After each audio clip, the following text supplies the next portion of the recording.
Hey, hey, howdy, folks. Today we will be playing Control. Yesterday, something funny happened. I may or may not have been playing this game for an hour straight, and then I realized I never hit the go live button, and God, regardless, we're here. We're finally here. We're finally doing it. Sorry for the delay. Jesus Christ.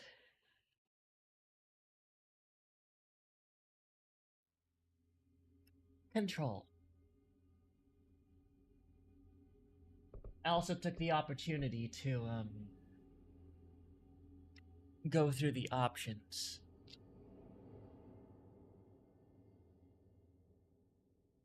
The game's a little bit I mean it looks fantastic, but it's also just a little bit unoptimized. So we will hit new game.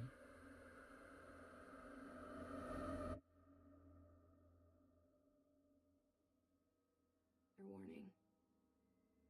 This is gonna be weirder than usual. Can't be helped.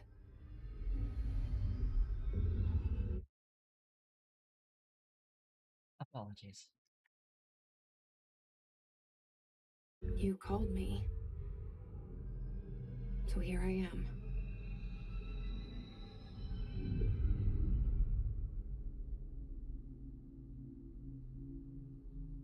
I know I shut you out sometimes.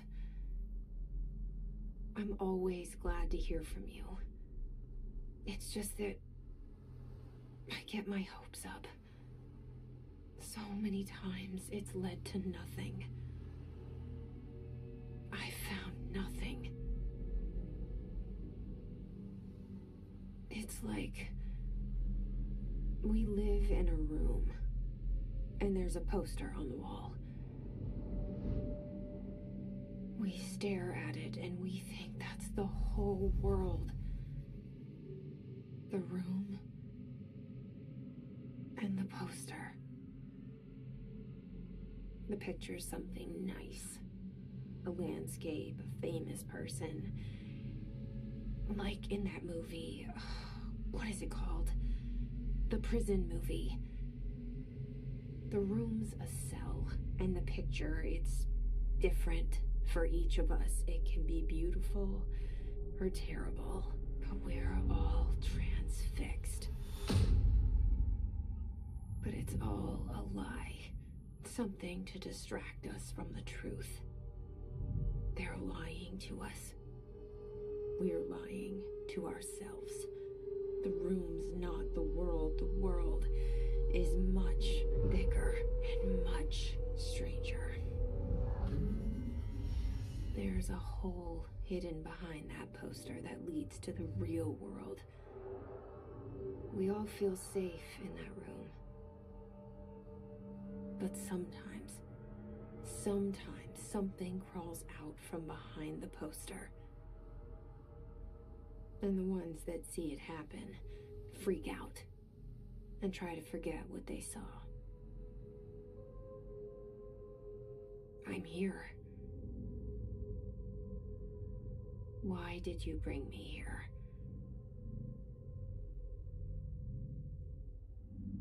Hello? Anyone here?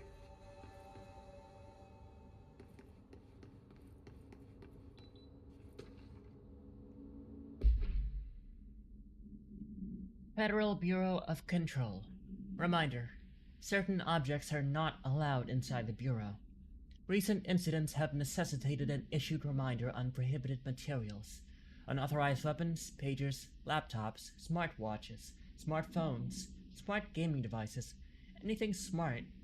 Number 2 pencils, any objects considered iconic representations of an archetypal concept. An example, rubber ducks, ketchup bottles. All material under Bureau investigation is to be brought in through the private entrances. If you see any lobby personnel in breach of these policies, please notify your supervisors immediately.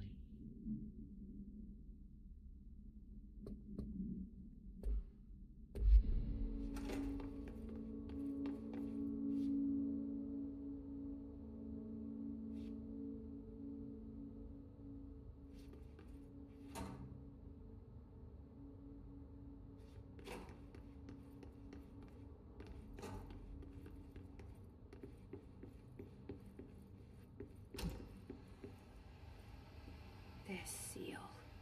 I saw it a long time ago. I keep seeing it in my dreams.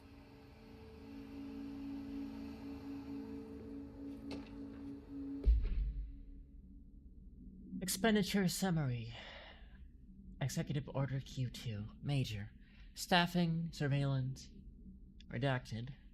Data Center Initiative, construction, redacted and redacted. Minor. Office equipment, janitorial costs, redacted. Mold removal, HQ livability costs.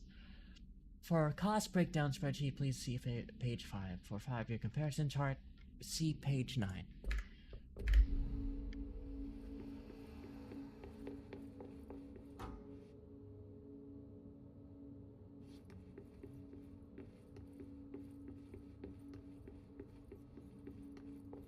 Federal Bureau of Control.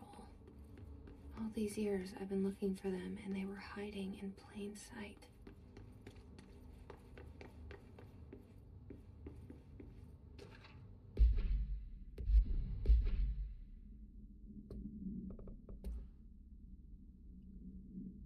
Federal Bureau of Control, attention all.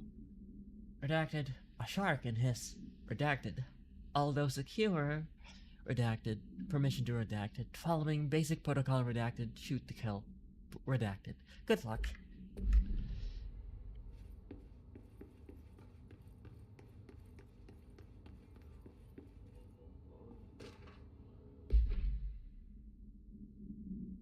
Hello. As you all should know by now, the R4 reports are due by the end of the week. We are still waiting on them from a number of people. If you need an extension, please request form R4.E from your supervisor. If you think you're exempt from filling an R4, then you'll need to get written permission from your department chief saying so. Remember, R4s are mandatory under Section 75.2 of the Employee Manual. If your R4 requires interdepartmental claims, then please contact the appropriate department head. Miss Darling, Dr. Darling, Miss Marshall, Mr. Salvador, or Mr. Kirkland as needed. They'll be busy on Thursday in their annual policy review, so please schedule accordingly. Best, your admin team.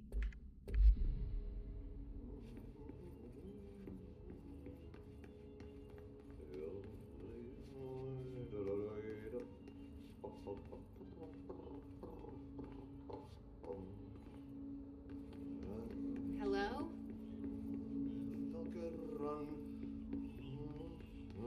Hey, excuse me.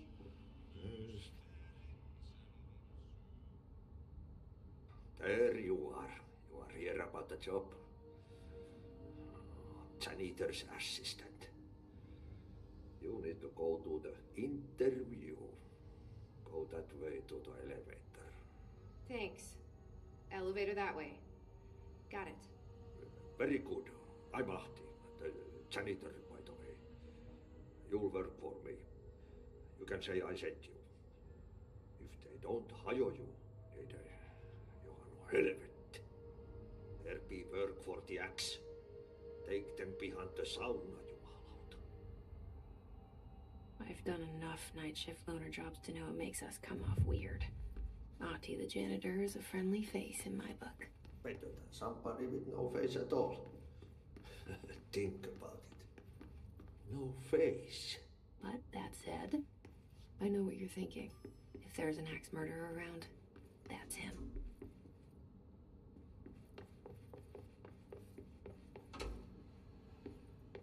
Okay, just loop back around. Hold on. I'm curious.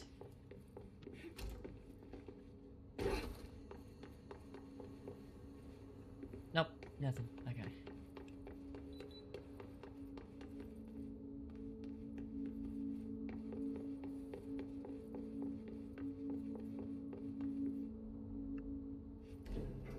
The cell and the poster.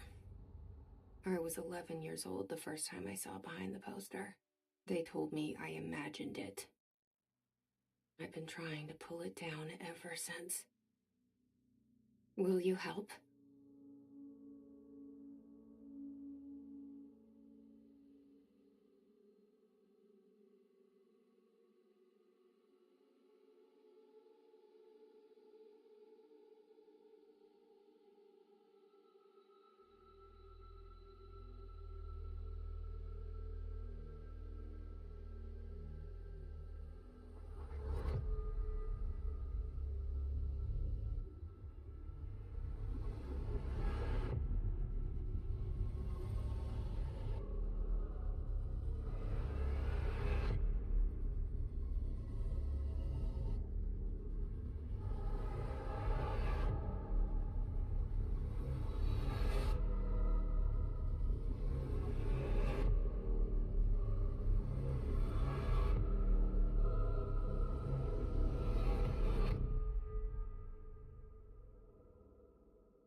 Did I lose you there for a moment? You know what's on my mind. My baby brother, Dylan. 17 years since the men of this bureau took him. Coffee.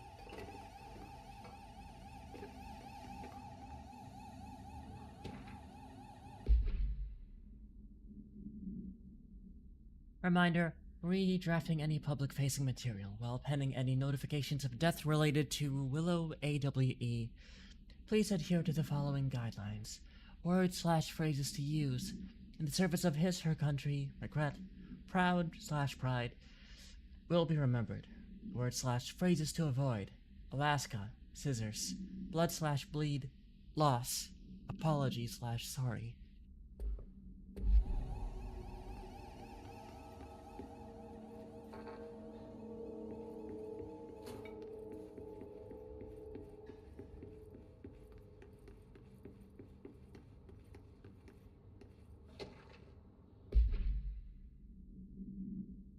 Barbara, I am not to be disturbed.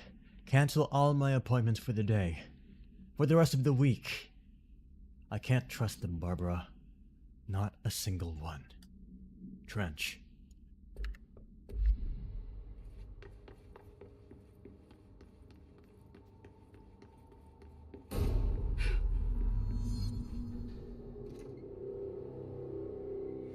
Shit. Oh, he'll walk it off. You want me to pick it up? The murder weapon? Really? Something's outside. Was coming here a mistake?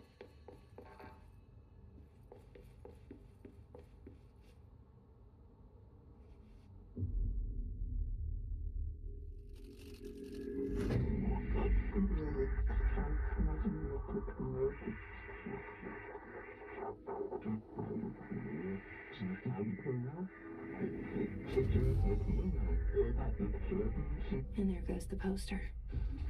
Objects of power can cause or be results of AWE's altered world events, intrusions upon the perceived reality. Now, the service weapon is, of course, a prime example of an OOP, a very powerful one. Ingrained in the Bureau's DNA, a key component in our prime candidate program. Come out of that Russian roulette a winner and you're it.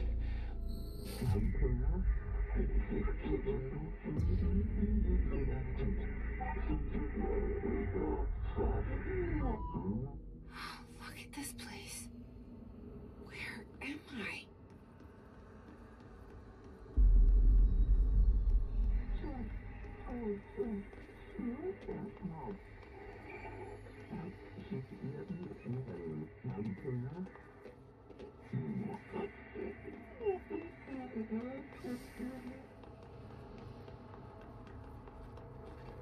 Punch. The same gun.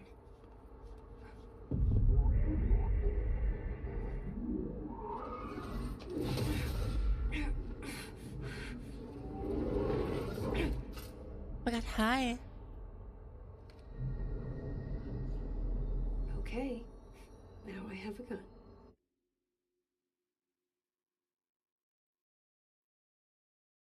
Welcome to the stream.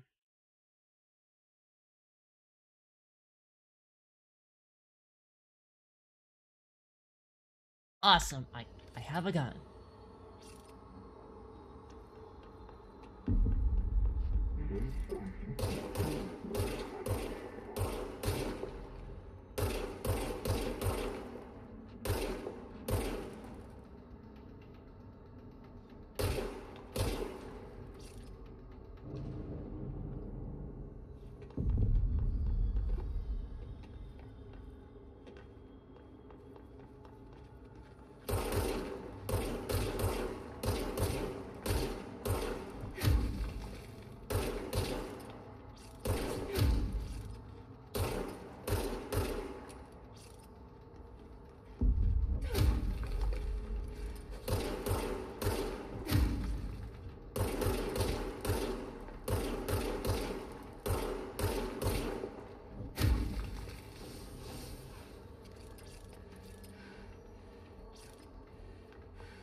Something's coming.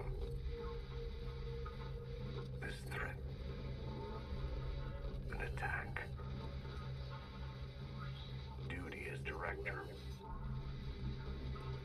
Keep the Bureau safe. Did you hear that? It's the dead man. Right after the pyramid spoke to me, and it was just noise, and I understood every word.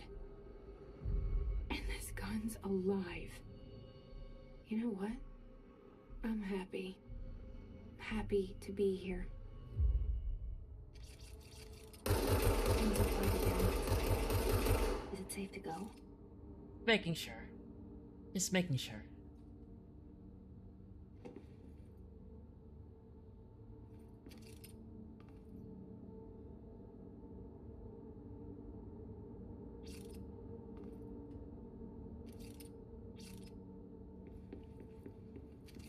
Look, it's me.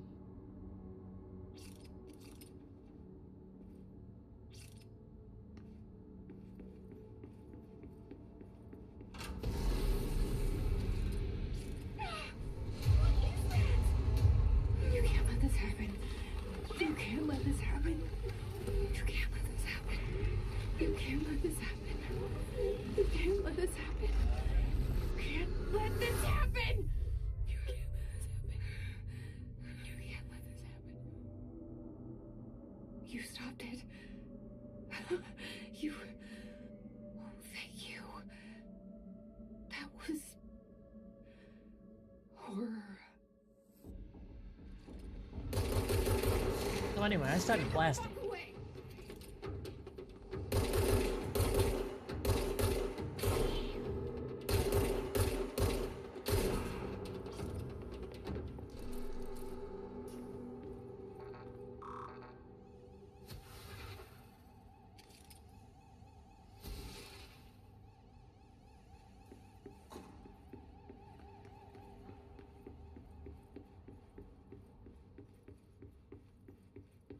The hotline. Secure line of communication. Guide us. Reach the hotline.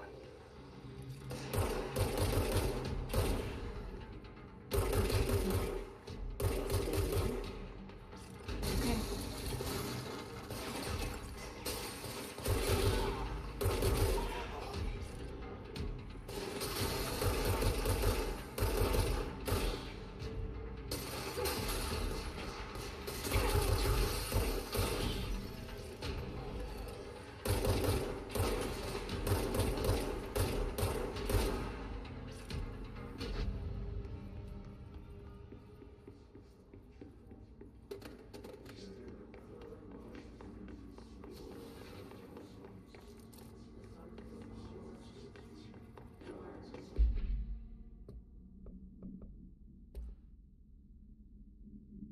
Service weapon.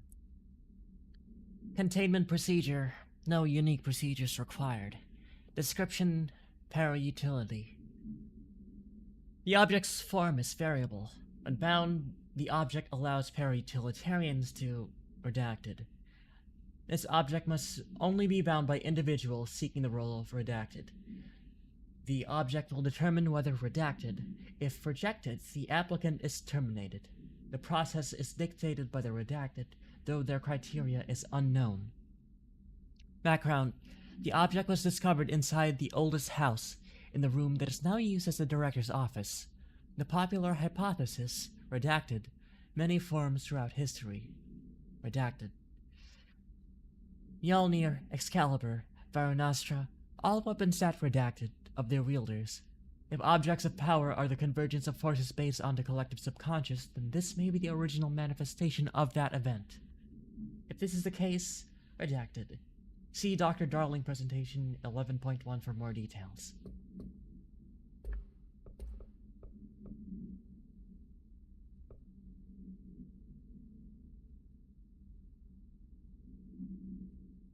Summary: the Bureau has many internal security personnel. The HIS was quick to take advantage of this fact.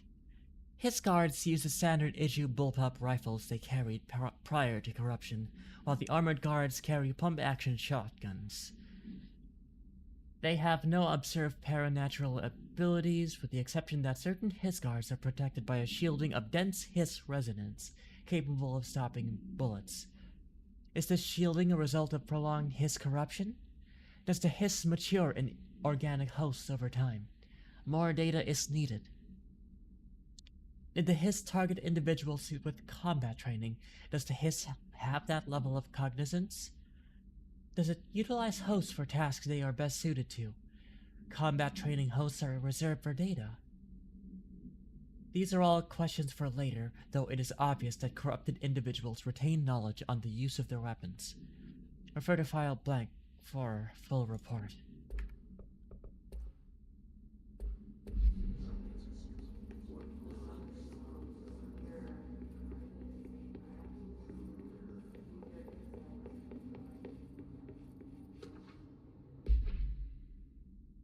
Dinner reservations at 7 p.m. at Chez Ombre. Wife will meet you there. Don't be late. Flowers are ready for you at lobby reception. Remember, she is turning 46.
For Marshall's eyes only. Marshall, we checked out the suspected AWE in Duluth. Wasn't anything. Just like the house fire before this, and the malfunctioning clothes dryer before that. My team is getting pretty sick of duds. We need to find a better way to sort out the fake AWEs from the real things. Or, you need to rotate these field agents off for a bit. Anyway, we're en route to Sherman Ranch. Next one on the list. Let's hope it's a little livelier there. Sincerely, Special Agent Keenum.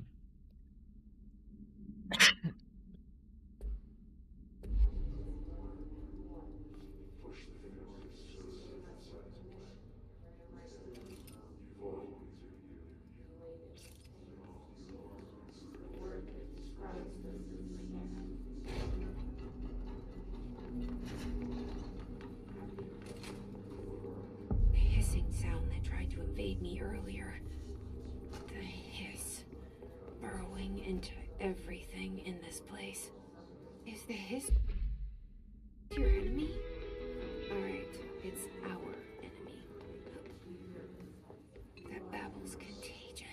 burrows in like an infuriating melody that makes you hum it over and over. Summary. Urban legends are believed to affect the creation of altered materials, but can also dictate the characteristics of an altered world event. Urban legends are understood as the modern evolution of Jung's archetypes. We recognize certain redacted, informed by our own redacted, and popularized by our media. We have additionally proven that urban legends can even be artificially redacted in popular culture using Redacted, our Bureau-made anthology television program. Once the seeds are sown, human imagination exacerbates the details. Certain paranatural phenomena contain clear elements of popularized folklore, AWEs that only occur unredacted. A pair of scissors that consume human redacted through 2 punctures on the redacted.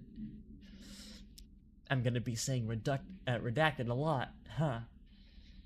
These details, living in the minds of so many, have been given strength through belief.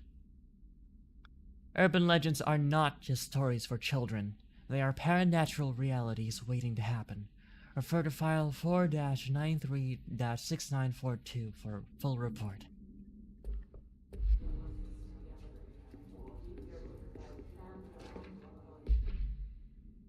How to handle unscheduled visitors entering the lobby.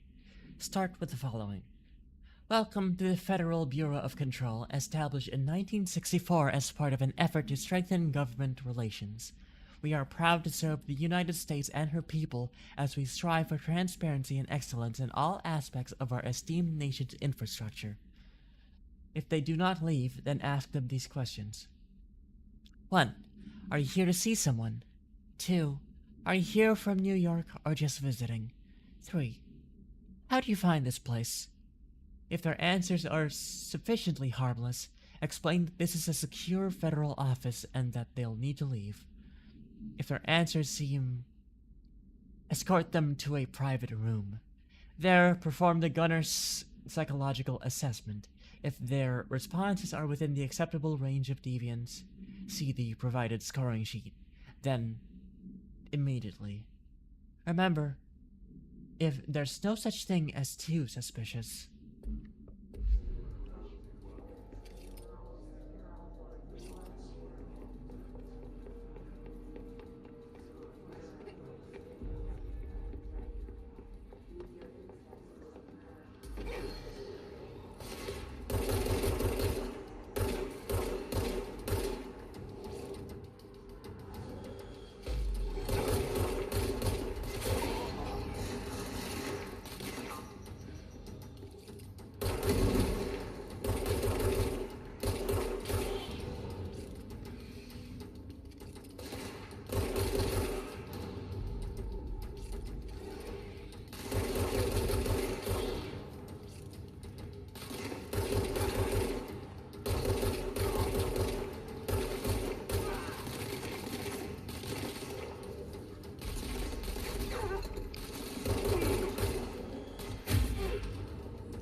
Must cleanse control points.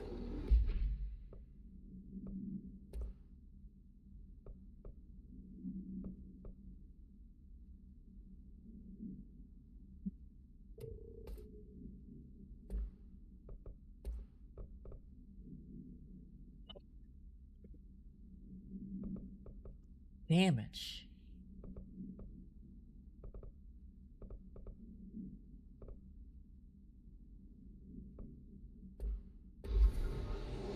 An enemy. Corrupt. Spreading. Cleanse the control point. What does that mean? Help me fix it.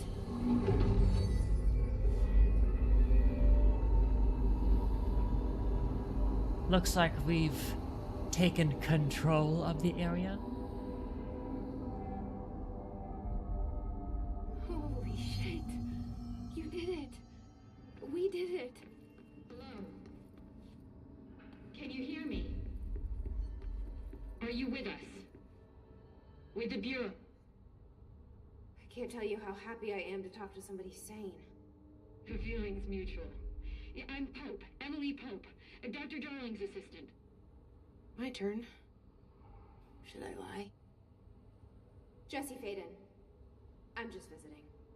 I should have lied. Oh, shit. You're the new director. Hold on. We're coming out.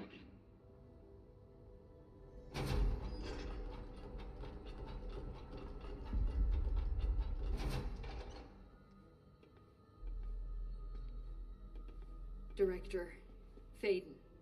Call me Jesse. Okay, Jesse. I'm Emily. Look, somehow this hostile force, this hiss, that works. Somehow the hiss managed to infiltrate the building without any warning. And just like that, my name for it is official. The hiss. Like the sound of poison gas leaking in. We're in full lockdown. It seems to have spread everywhere and to everyone not protected by an HRA. And, extraordinarily, you. You are the director, and that makes you special by definition. Trench is no longer the director, obviously. I'm sorry, I'm talking too much. This whole situation is just a lot. Trench is dead. Shot. I found his body. And the gun. Do I tell her it looked like a suicide? The service weapon. Also, and this can sound crazy, but he keeps appearing to me, saying things. It's hard to make out, but he told me to cleanse the control point, push the hiss out. The whole room shifted around. You did that? And you entered the building when it was already in the lockdown before you became the new director? How? I'm not ready to tell her about you yet. A janitor let me in. I love it. This is fucking unbelievable. I can't even... Look, Jesse, I have a million questions, and you probably have a million more. Like, do you know my brother Dylan? Not yet. But there's something I need to ask you to do first. If you can cleanse a control point, then you can maybe cure those infected or possessed by the hiss.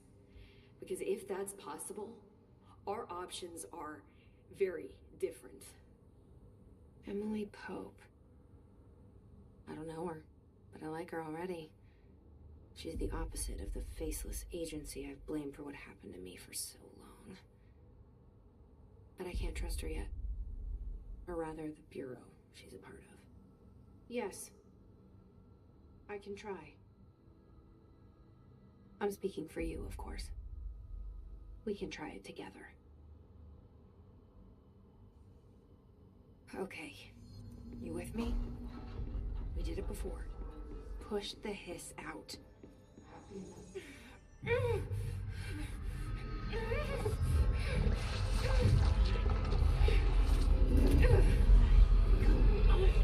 on.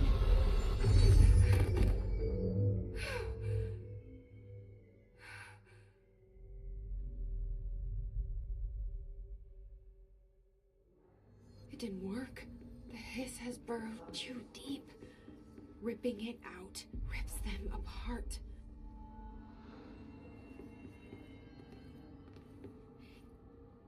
I can't cleanse them. I saw. It was worth a shot. Thank you, Director. Jesse. I'm gonna tell her why I'm here. I'll risk it. Listen. The Bureau was involved in an incident in my hometown, Ordinary, 17 years ago. The Bureau came in and covered the whole thing up. I've been looking for this place for a long time. That's enough. Maybe that's too much already. I can't tell her about Dylan and the rest yet. I've seen mentions of an Altered World event case dealing with Ordinary. You were at Ground Zero as a child? It was one of the big ones, and before my time. And very classified. I can try to dig out some old files for you. My boss, Casper Darling, would know, but he's missing. I think he knew this was coming, or suspected. He came up with the HRAs, the Hadron Resonance Amplifiers. I think they're what saved us, or a few of us. And Director Trench would know. Trench. The ghost, or whatever he is. He mentioned something called the hotline. Said I should find it. It's another object of power, like the gun, an old Bakelite telephone, a direct line of communication between the director and the board. Maybe he can talk to you more clearly through that. I mean, Trench has years and years of experience. He might know how to destroy the hiss. Where is the hotline? It's kept in the communications department through the mailroom. It's part of this sector, so we can access it even with the lockdown in place. We'll get the door open for you. Okay, that's my next stop. That's Tomasi's department. He's head of communications. I don't think he had an HRA. He kind of made a point about not wearing one earlier. Keep an eye out. They call me the director. But that's not me. I'm not a director type. I'm not a leader. Why am I here? I think you already know. Yes, I came for my brother, but there are other reasons too. I said I was looking for answers, but I might never understand them. I'm not looking for proof. This is already it. More than enough. No matter what they told me all those years, I know it's real now. I didn't imagine this. I want to be a part of this world. What scares me shitless is that I finally found it. Only to see the hiss destroy it all.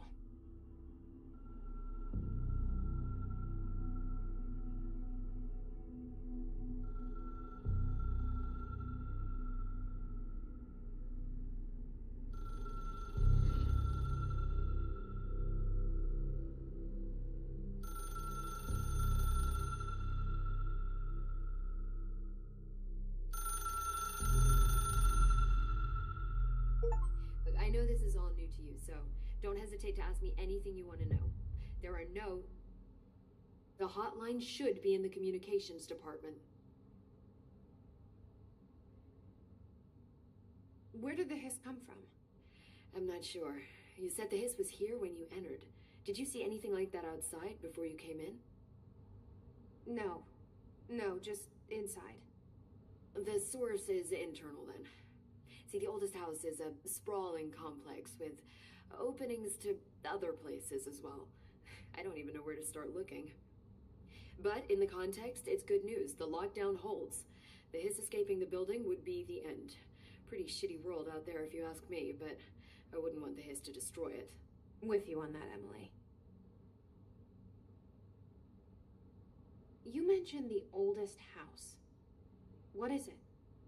This building, the Bureau headquarters, the oldest house, is a shifting place. You've seen it. It transcends its physical limits. I've been to New York a few times. How didn't I notice this place? It's an attribute of the building. This is a place of power. The oldest house doesn't like attention, so unless you're purposely trying to find it, you don't, which is perfect for us. The work we do here is essential, but unstable. The Bureau prefers not to be noticed. And we need strong walls to make sure nothing gets out. So without you, I never would have found the front door. Okay.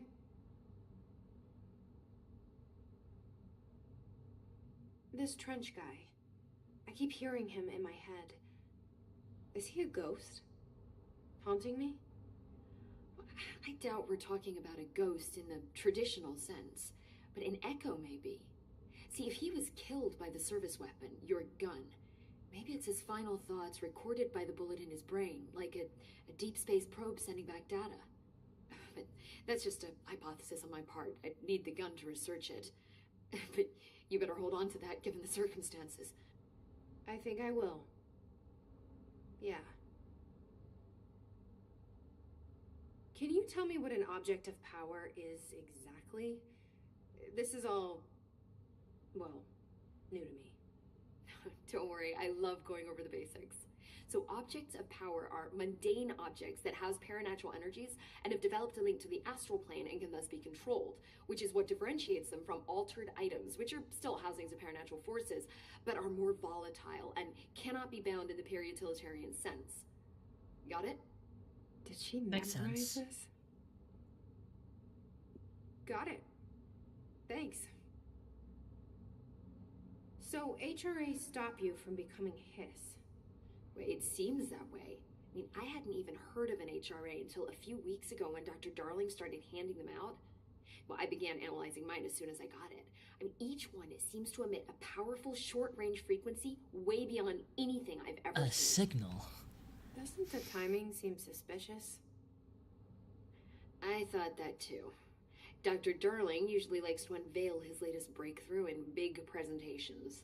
With these, he just passed them out. Yeah, his behavior makes me wonder what exactly he knew. Thanks, Emily. I'm sure I'll have more questions soon. Just let me know.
Delays caused by house shifts do not count towards overtime.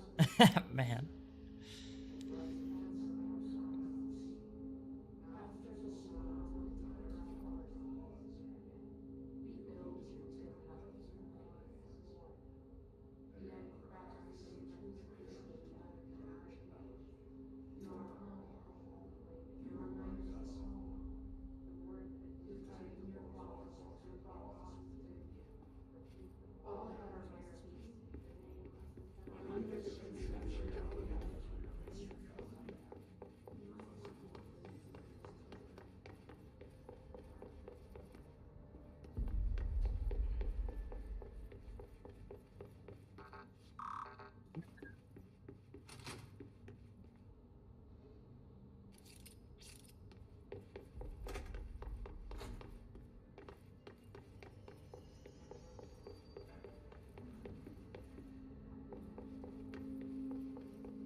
Listen, I know you can't control building shifts, but the executive level restroom has been missing for weeks now. I worked my ass off in the Islamabad station for 3 years. I've earned the right to a nice workplace shitter. If you can't bring it back, at least find out where it went. That's fucking unfortunate.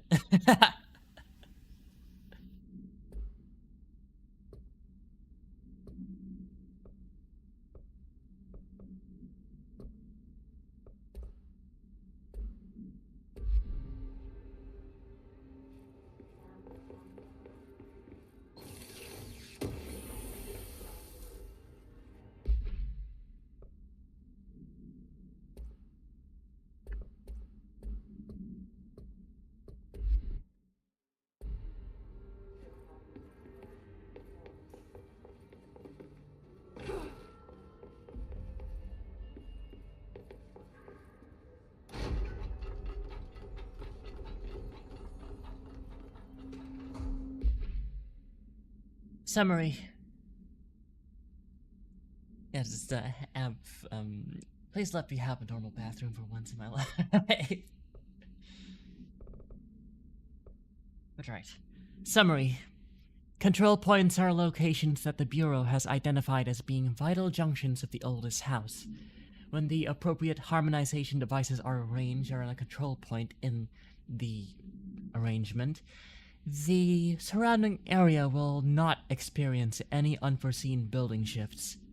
These control points are discovered by detection of an unobstructed ping within a 37-foot radius. Numerous researchers have attempted to define control points, calling them nerve junctures or vulnerable spots of the oldest house. The common factor in these theories is that the control points are susceptible to external influence, which allows us to stabilize the oldest house and work more confidently inside it. Theoretically, this technology could be extrapolated to stabilize the oldest house as a whole, but testing has found that certain parts of the building refuse to be.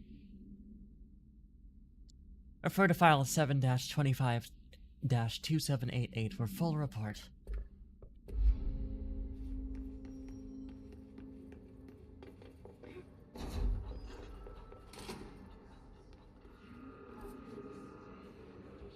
There it is Cool. again. Our welcome message.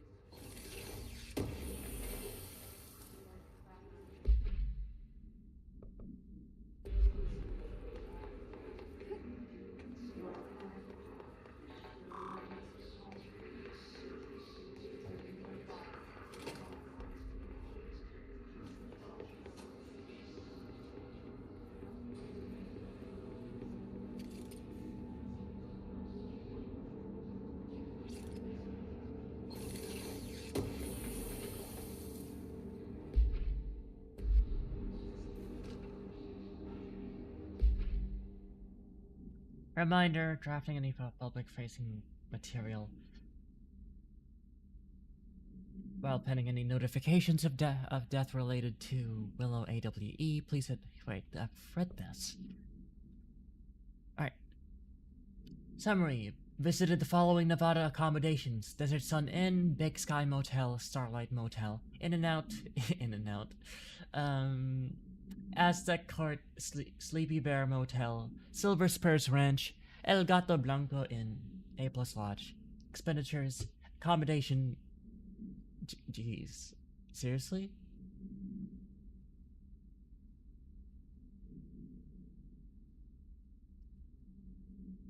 I do wonder if a motel called the Ocean View is going to be found in a landlocked state. But hey, I guess I'm not paid to think, right? And for the record, I again request that you give us the budget to get 2 rooms each night. Agent Rowley and myself are very tired of sleeping in the same room. See you on the road, Agent L. Hines. The boys in research said performing rituals may help identify any places of power. Drinking those little whiskeys is my ritual.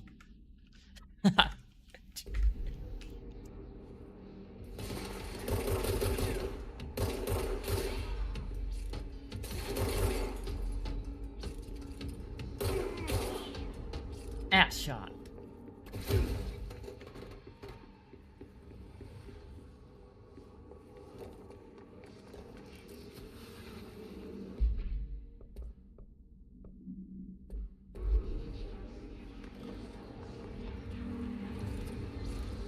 Oh, that looks foreboding. Nope, nope, nope, nope, bad, bad, bad. Bad. You don't want me anywhere near it. With you on that.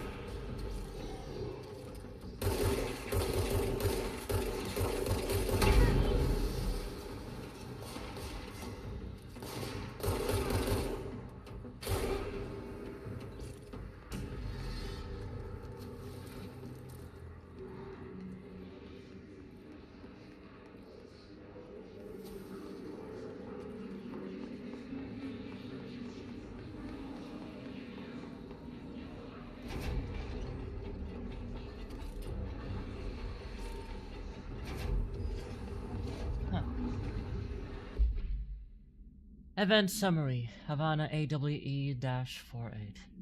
An auditory event occurred at the United States Embassy in Havana, injuring the majority of diplomatic staff stationed there.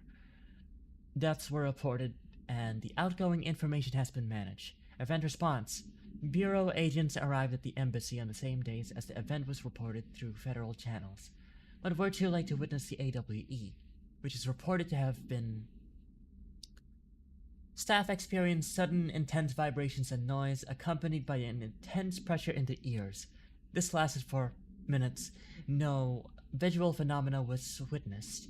The scene was cordoned off and the embassy staff were transported to the continental US. After Formula I-9 was recited in the vicinity, a single cowboy boot began to vibrate, identifying it as an altered item. The item was contained and brought to the Bureau for examination. See case file AI 85 for details.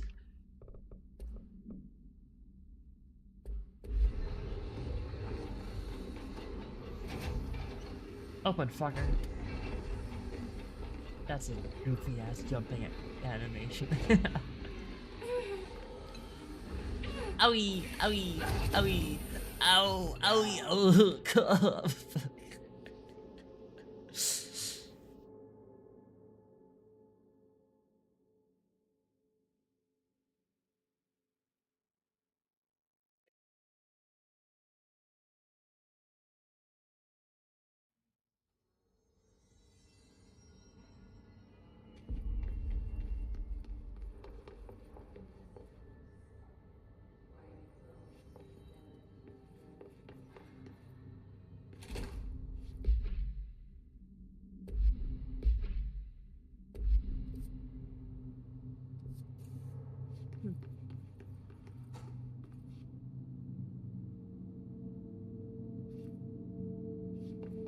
That's a jukebox.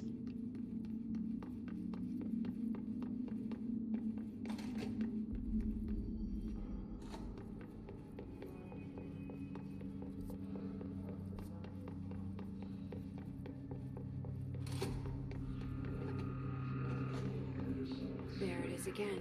A welcome message.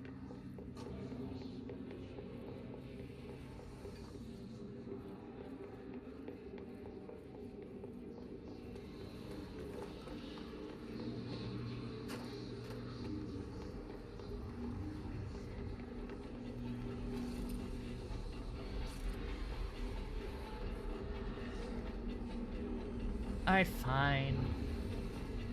I won't go in.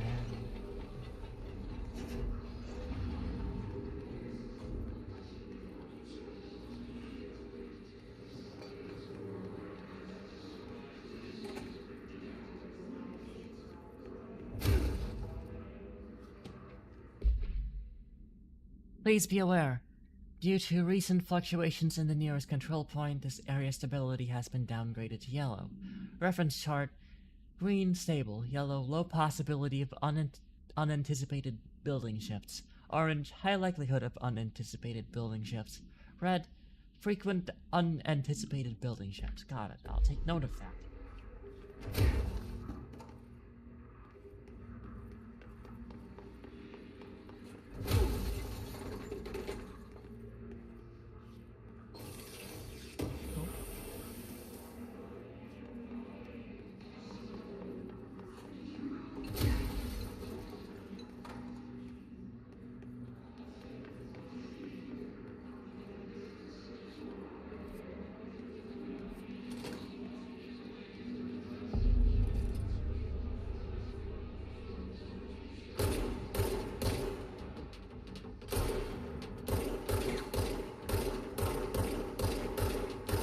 Wow, I suck.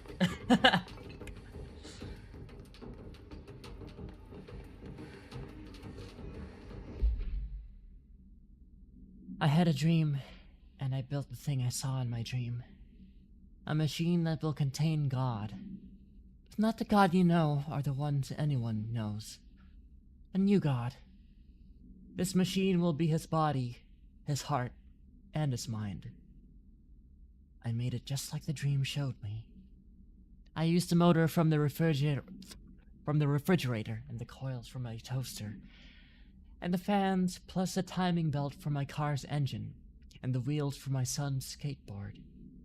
God can't move yet, but the dream said he would learn how to on his own. This is just a beginner's body, like a baby's, but a machine instead. God only needs a place to start. If you want to interview me, please contact me at the address on the envelope. My phone does not work anymore. I had to use a dialing plate on God.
Greetings, Director Trench. I'd like to thank you for approving my request for the Dead Letters Archive.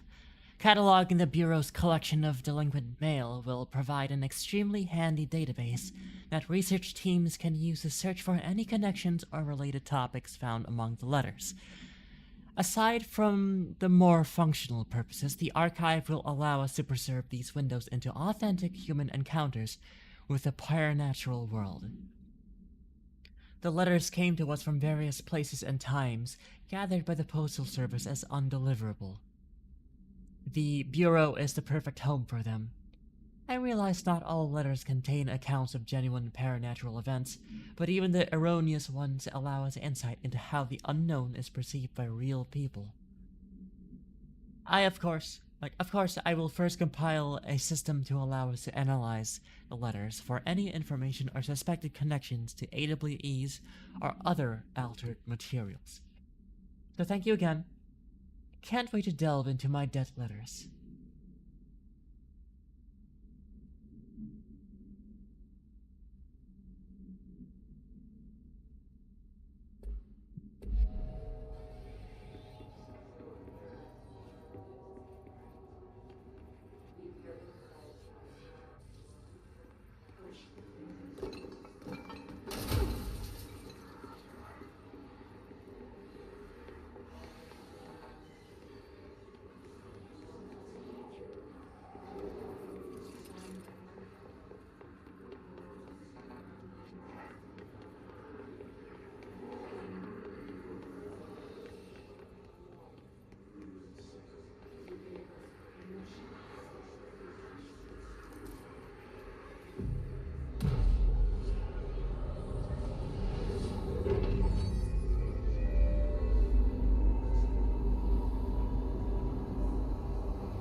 Just look at it. 8 inches wide and capable of storing a whopping 80 kilobytes. Stolen by our friends at the CIA, the disk held the launch codes to Soviet nukes. This is not the disk, of course, but one exactly like it. A perfect fusion of concepts vibrating in the Cold War era collective unconscious. A receptacle. It is a receptacle for dangerous energies to hone in on. And they did. We don't have the details, but when things started flying around the disk, it was transferred to us. It's an object of power. OP. Oops. Oh, and it can launch things telekinetically through the air. To date, we've launched maybe 3 dozen pencils. And once, we even launched a cup.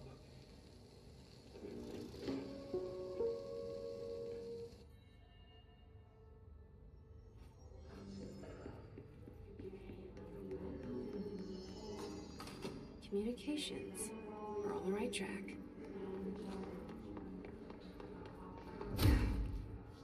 Let me in!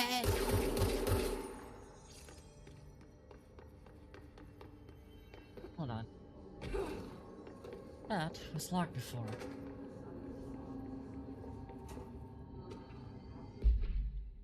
To whom it may concern, I am being contacted by the past President of the United States of America.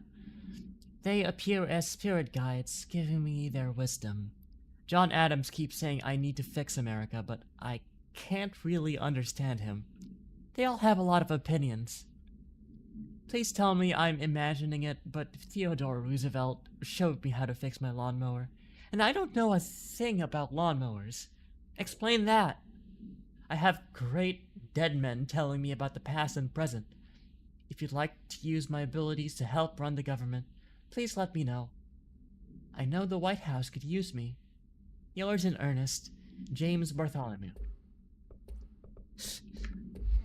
That's a fucking funny one.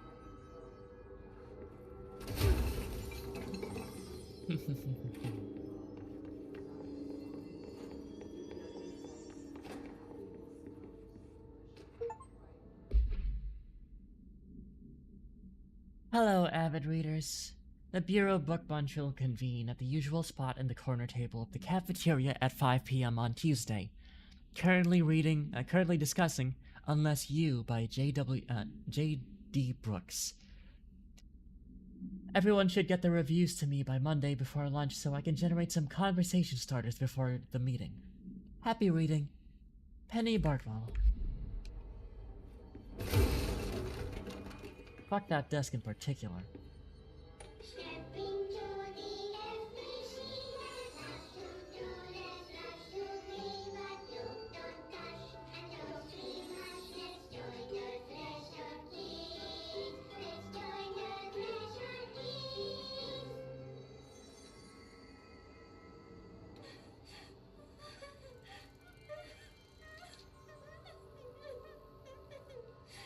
Hey, Meg! What's wrong? Womp womp. I'm so sorry, Meg. What happened? I don't know. It blacked it out. It's like the director says. Confidential and children both start with C. The director's a puppet. A dirty, rotten, fat person. Dad says my mama went missing in action. She walked into the city and didn't come back. I don't know what missing in actions is, but I sure wish someone would find her. I'll help you look, Telfer. We'll find your mama together.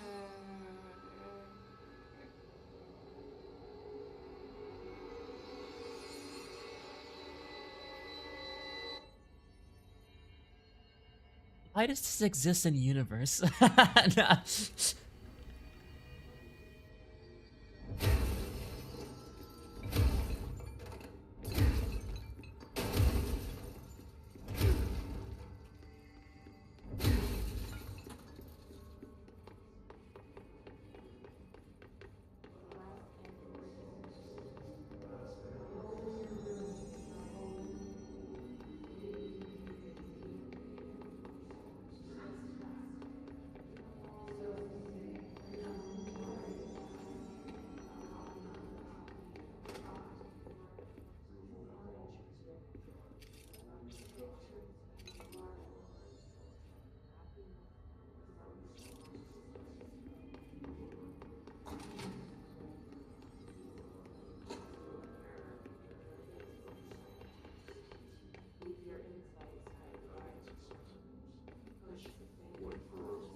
Oh, rip to that guy. Like, you good, bro? I mean...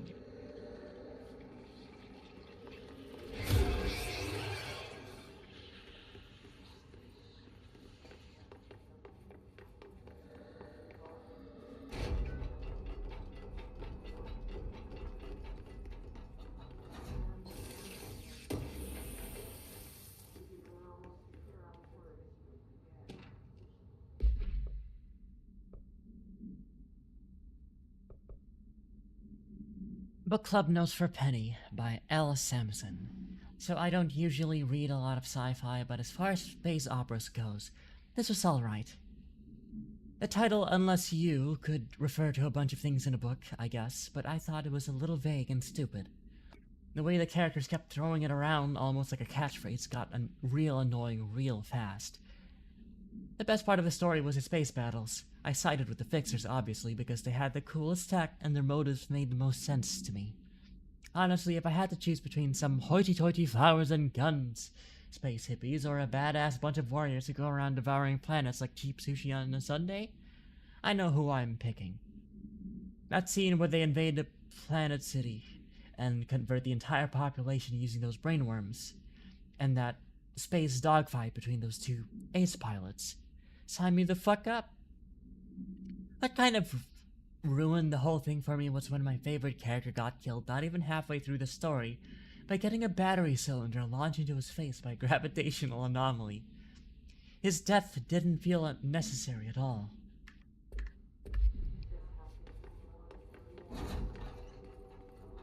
So, is that what happened here?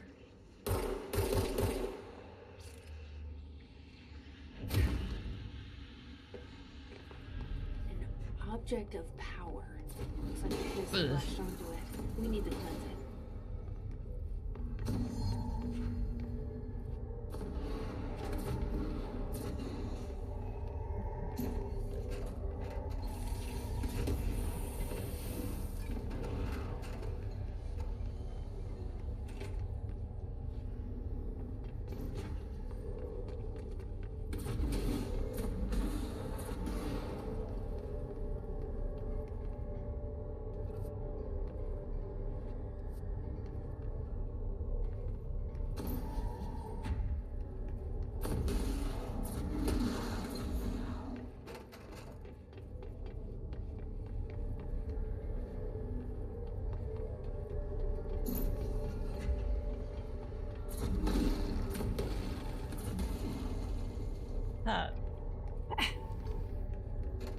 Haha, you can't hit for shit.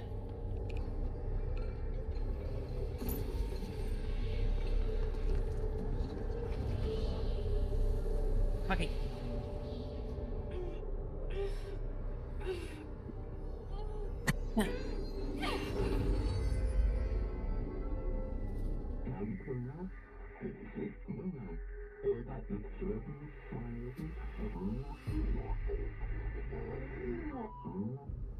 It's harder to hear you when I'm here.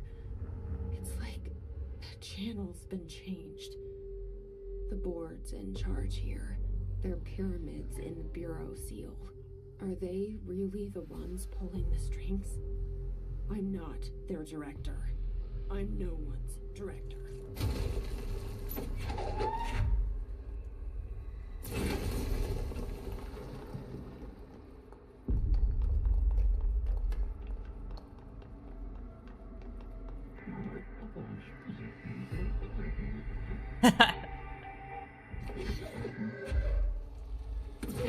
The thingamajig.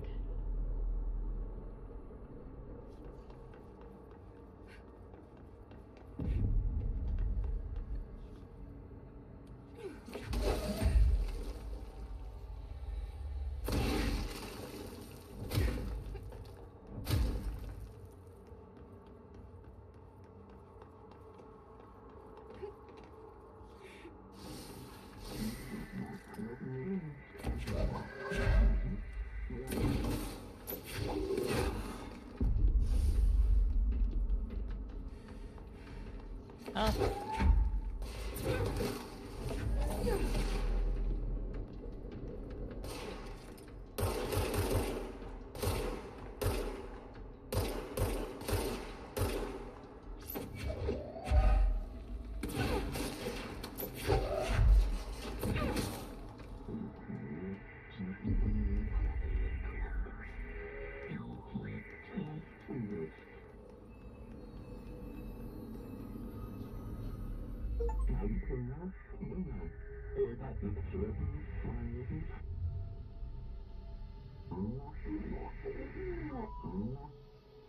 There you are.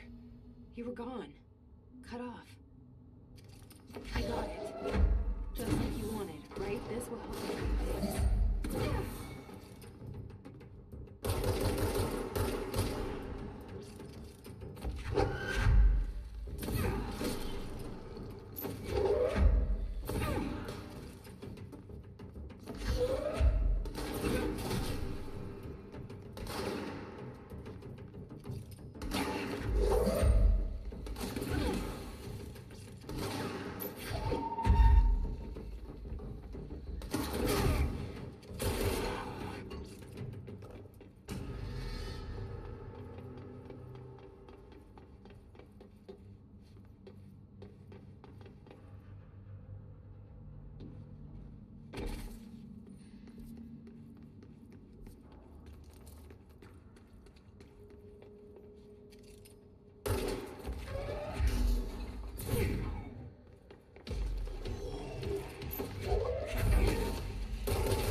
Emily said that the hotline can be reached through the mailroom.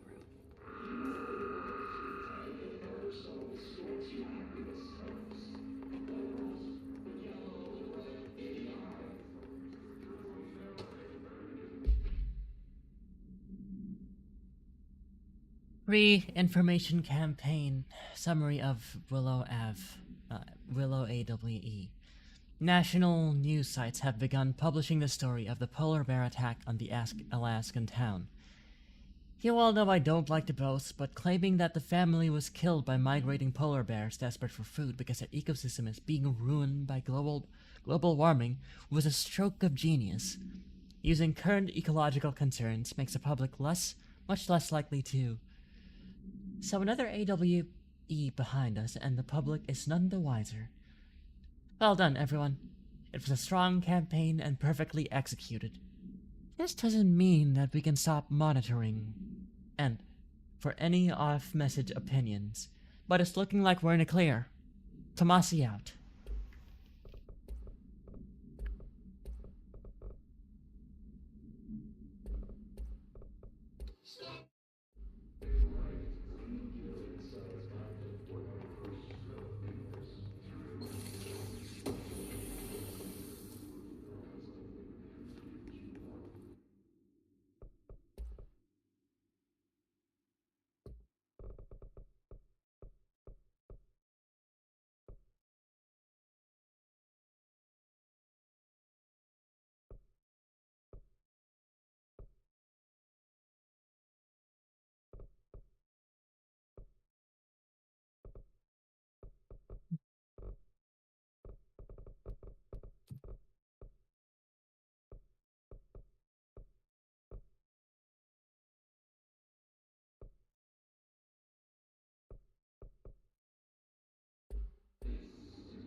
There's an evade button?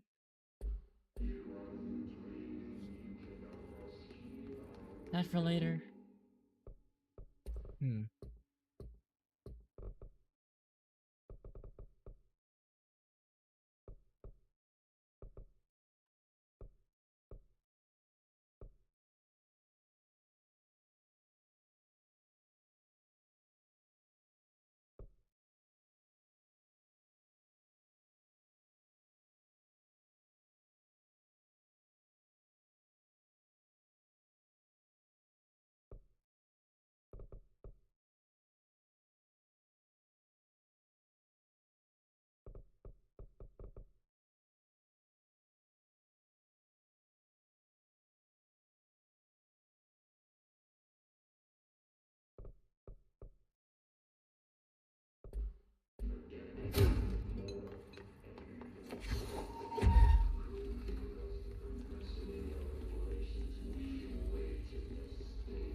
This must open the door.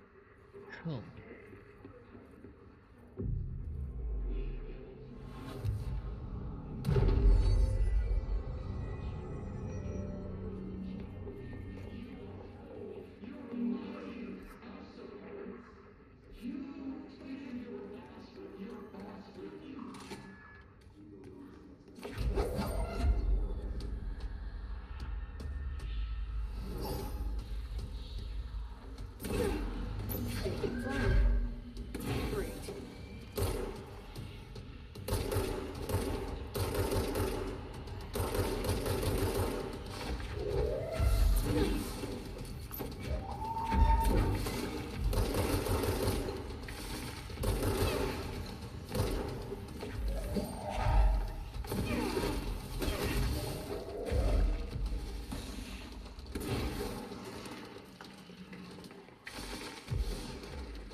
Ugh.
I have a feeling he'll be back.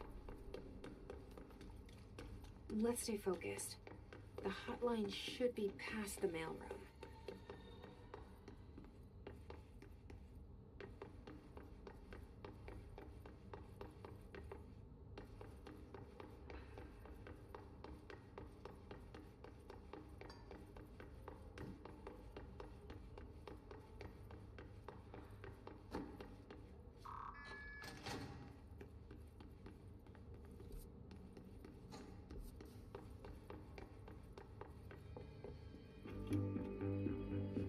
You're listening to America Overnight, mystifying the airwaves for more than 29 years.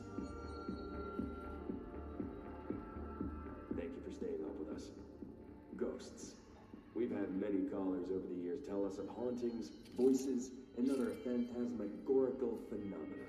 Today, friend of the show, Dr. Quincy Reagan, tells his story. Quincy. Thanks. This is something I experienced recently while staying at the Chili Pines Motel in Macon for last year's SuspiciaCon. I was in room 47. The night manager, an avid listener of the program, insisted I take this particular room. Now, the manager explained that years back, the body of a man was discovered under the bed, inside that wooden border that motel beds tend to have. And the body had been there a week, he said. Guests had stayed there, sleeping with the corpse a foot below them. They only found the body when housekeepers complained about the smell. Hauntings have been reported in room 47 ever since. I happily took the room. I fell asleep pretty quick, checking under the bed first, of course. No ghosts visited me, no chilly spots or flickering lights. But when I woke up, I found myself under the bed. It was dark and stiflingly hot. Luckily, I was able to push the mattress off and crawl out before I suffocated. the night manager was kind enough to find me another room. There you have it, listeners. What we call ghosts take many forms. Quincy was brave enough to tell his story, and I encourage you to keep calling and writing whenever you encounter something strange, something you can't explain. Maybe you're seeing colors that we have no name for. Maybe your toaster is possessed. Remember, dear listeners, when no one else believes you, we do. America Overnight, we'll be right back.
System security evaluation confirmed data breach.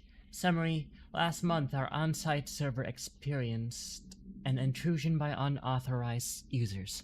After a thorough investigation, it was confirmed that the users only accessed a video file, which contained portions of various Dr. Darling presentations. Investigators were able to track the users through their IP addressers. The following are the confirmed identities of these users: Patrick Strugens, Rubens Noguera, Arto Kolimaki, Christopher Mills Bowling, Jaakko Saarinen.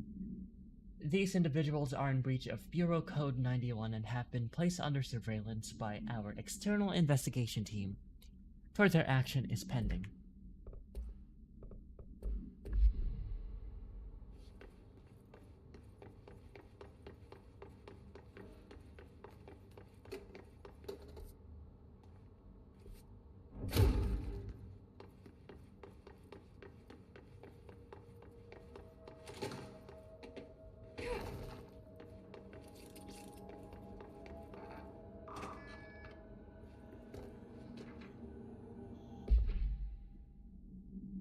Pay attention, Alberto, this is the last time I'm explaining this. Internal lockdowns are manually triggered events that lock one or all of the sectors by restricting use of the sector elevator, effectively locking staff in their sector until the emergency is handled. They can only be lifted via the directorial override in maintenance once the director is satisfied that the situation is under control. External lockdowns are a bigger deal. Nothing in or out of the whole building. It's only triggered by a code red containment breach based on some complicated system that security and research slapped together. It can only be lifted once A, the threat has been neutralized, B, a high clearance individual gives the system the all clear. This process is not the same as a directorial override, so stop saying so in documentation. I know it's confusing as hell, but I've told Darling 100 times to change it, but they're adamant that it stays the way it is. Honestly, I don't think they even know how to change it at this point. Let's just make sure our staff understand how this mess all works, okay? Marshall.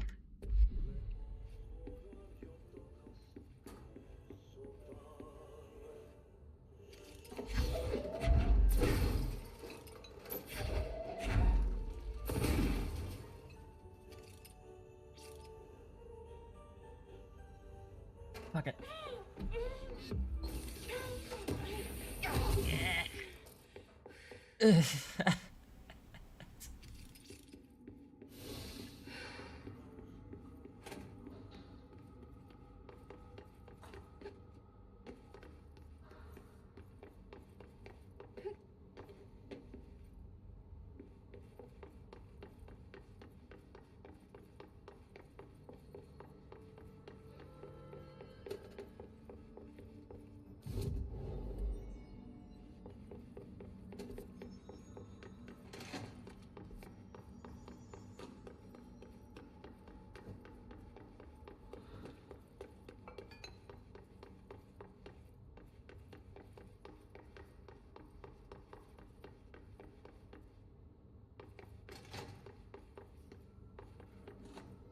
Alright, take this down. The situation in Cuba has been evaluated by the relevant authorities. The mysterious illness affecting the staff at the U.S. Embassy in Havana was caused by sonic weaponry in the hands of a foreign power. Numerous personnel have damage to the inner ear, but most are expected to make a full recovery. Of course, the event also damaged their cellular walls, but we can't blame that on some stupid noise gun. Thank God no local doctors examined them first. Honestly, what are the odds an alternate item would show up inside a U.S. embassy? Talk about good luck, huh? So much easier to... Hey, are you still recording this?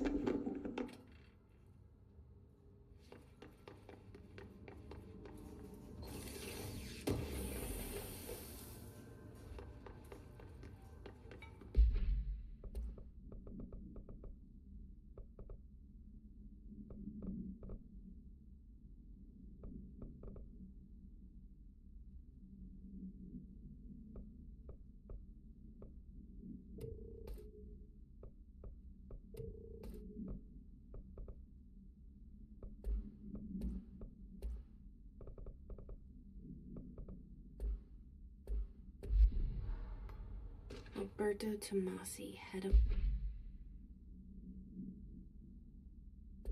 comms. The hiss got him.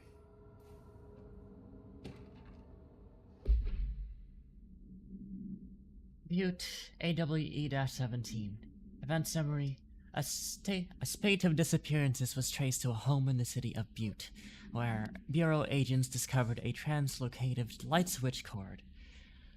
Event response. Bureau agents arrived at the home of a local celebrity located at which had been connected to a total of disappearances in the area. Agents found no one inside. While searching a closet, an agent pulled the light switch cord and disappeared from view. Another agent was selected to pull the cord in order to replicate the event. He disappeared as well. Both agents were discovered at the oldest house days later, found in a sealed room by rangers exploring a new area of the house. The light switch cord in the Butte home's closet disappeared during the incident.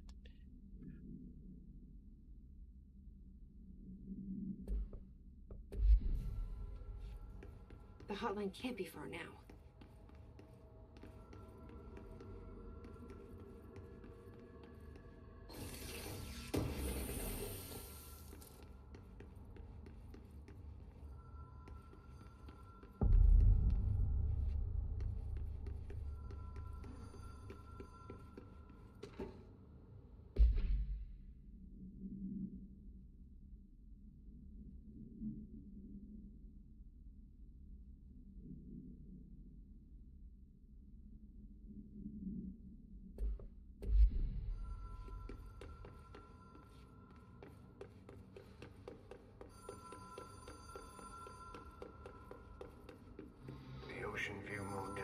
casino. Dream logic. The light switch cord. The door marked with the black pyramid.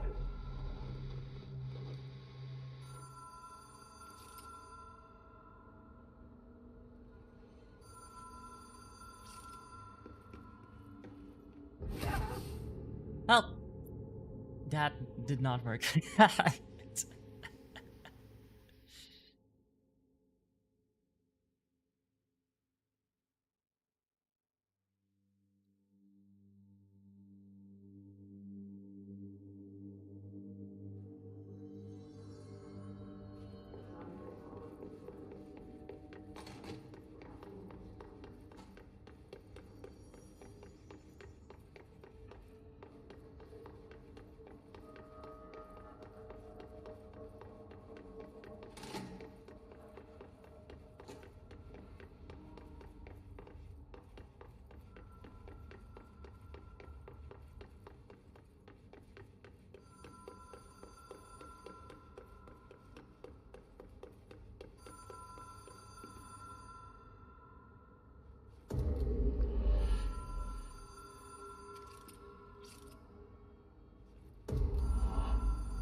Have we been here before?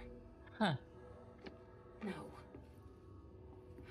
I've stayed at a lot of roadside motels across the country, on the road, on the run, under the radar. This feels like all of them, like something recognized from a dream. The lighting is fucking gorgeous. Hello? Anyone here?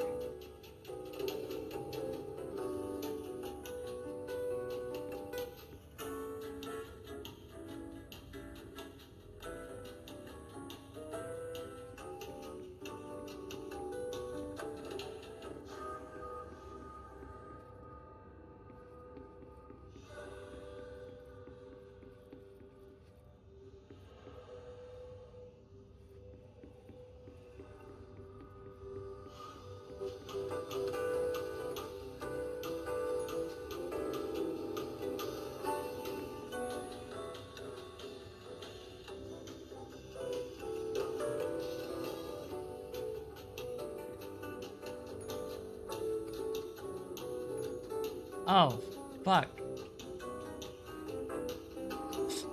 That's cool.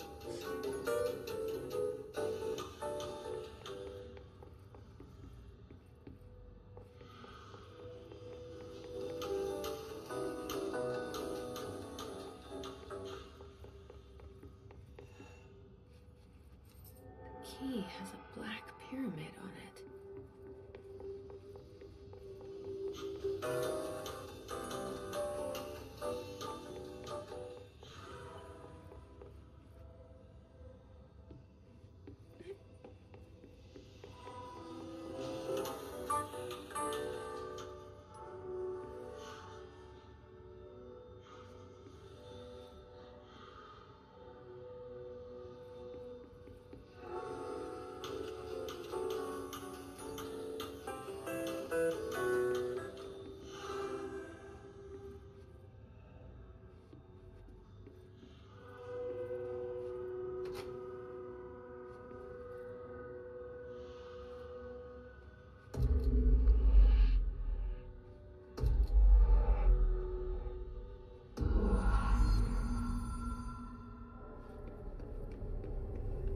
That was cool as fuck.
It is a phone. It's an object of power. It doesn't connect to any typical network. A direct line to the astral plane and the board. And my hypothesis is, under the right conditions, to other planes of existence as well.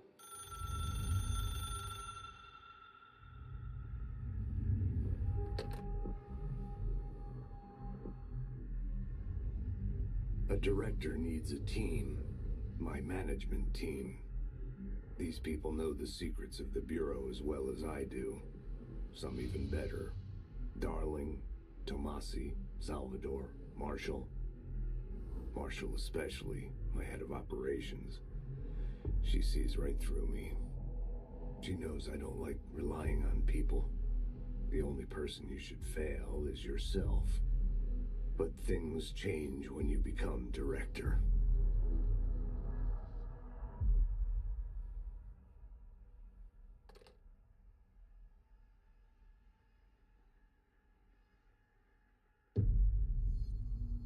I have it. The hotline. Ring, ring. It's Dr. Darling calling. In 1978, a comms department intern heard the hotline ring and picked it up, going against every safety protocol in the manual. She never recovered. And the handful of witnesses required extensive memory repression therapy. It is a phone. It's an object of power. It doesn't connect to any typical network. A direct line to the astral plane and the board. And my hypothesis is, under the right conditions, to other planes of existence as well. Our very own Ouija board. Only the director can answer it safely, and what he hears is kept classified.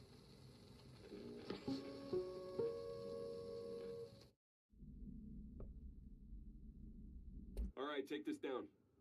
The situation in Cuba has been evaluated.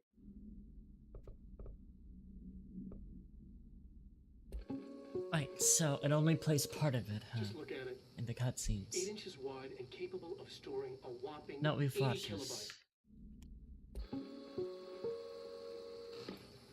Objects of power can cause or be results of AWE's altered world events, intrusions upon the perceived reality. A side note, remember to cover their connection to the astral plane as well. Now, the service weapon is, of course, a prime example of an OOP, a very powerful one. Ingrained in the Bureau's DNA, a key component in our prime candidate program. Come out of that Russian roulette a winner and you're it. Lose and you're, well, fired. Thank you. I'm Dr. Darling, Head of Research, Federal Bureau of Control.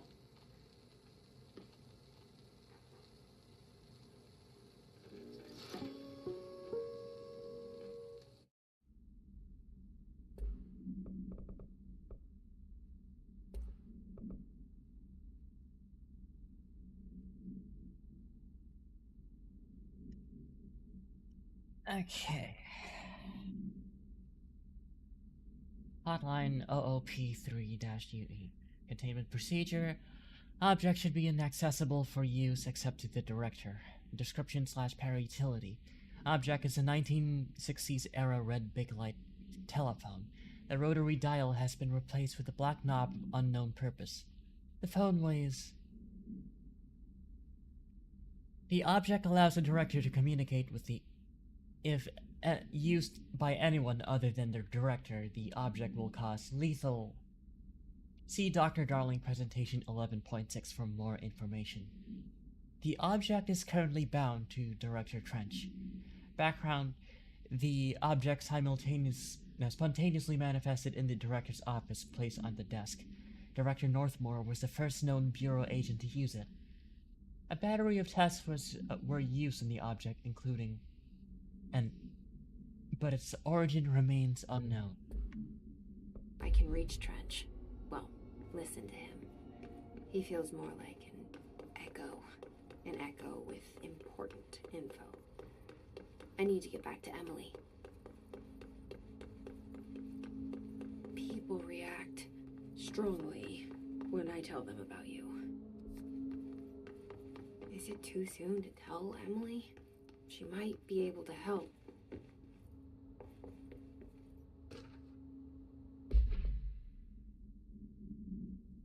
RE Information Campaign Summary of Willow AW. Right, that's.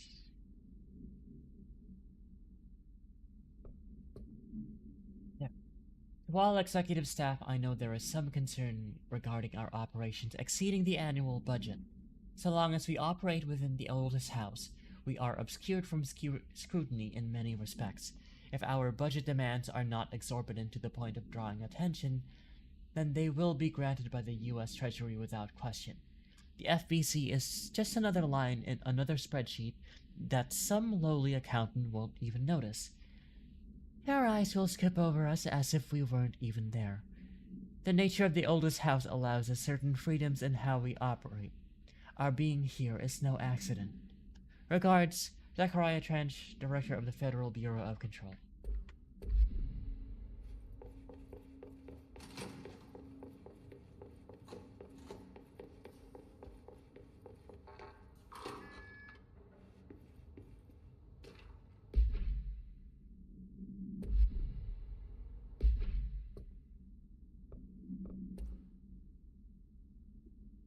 Dear Mr. and Mrs. Potts, I regret to inform you that your son, Graham Potts, was killed in active duty this past week.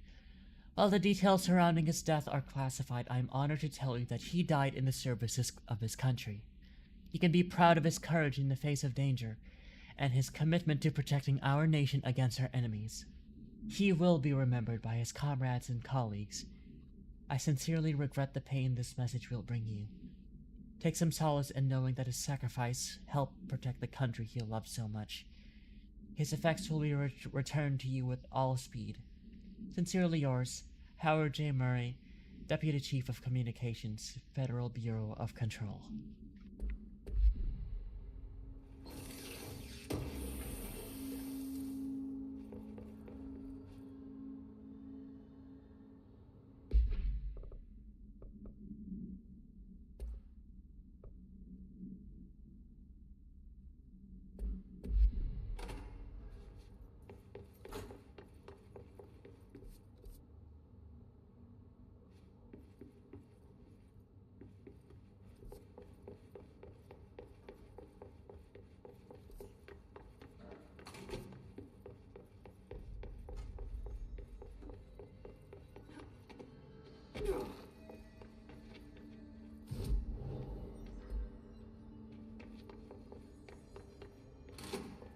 Jesse, did you get the hotline? I mean, how is it out there? The comms, the hiss? Sorry, you made it. I'm glad. Emily? I got the hotline. I can make out what Trench is saying now. Incredible. What did he say? He talked about his management team. People who knew the Bureau's secrets. Your boss, Darling. Tomasi, but he's gone. He's gone. Salvador? He's the head of security. And Marshall? Helen Marshall is head of operations. She's tough, ex-CIA. She took her Rangers and went to the research sector to secure the HRA production. She hasn't come back. Someone who could help us. The other sectors. How do I get there? It's impossible because of the internal lockdown.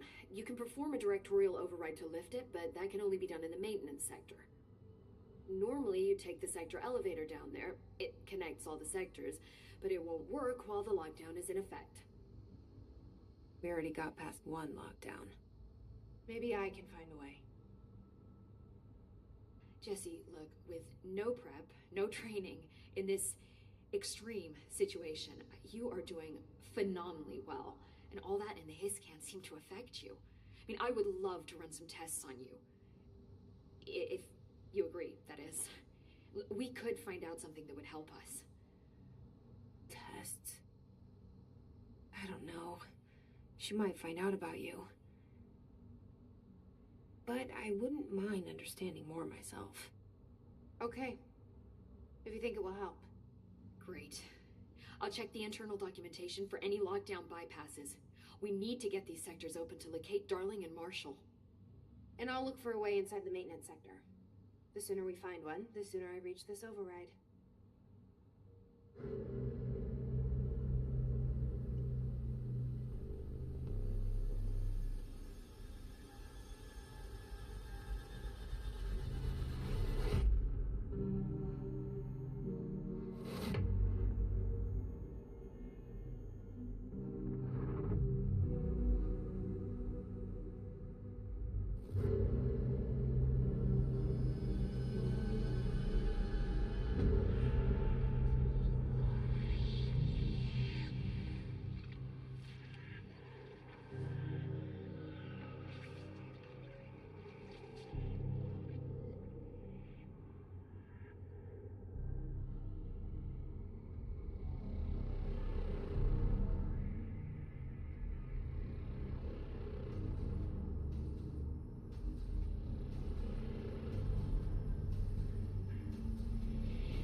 Hi, Jesse. Thanks, Emily. I'm sure I'll have more questions soon. Just let me know.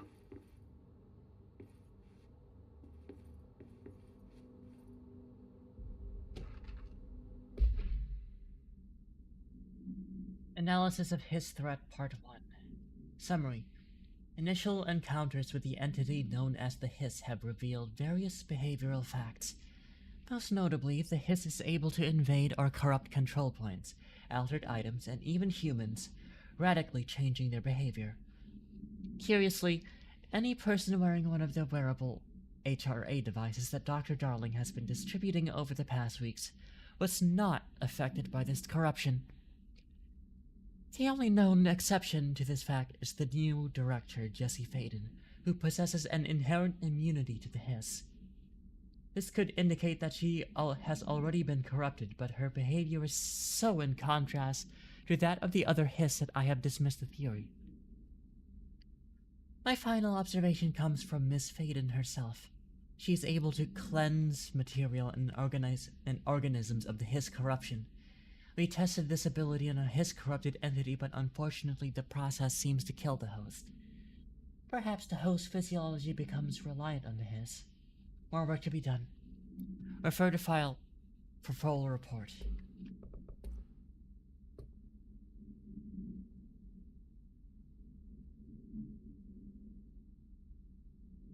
Field research on Hiss entity, Hiss elevated agent. Summary. Hiss elevated agents display abilities similar to telekinetic competencies observed in Bureau para-utilitarians.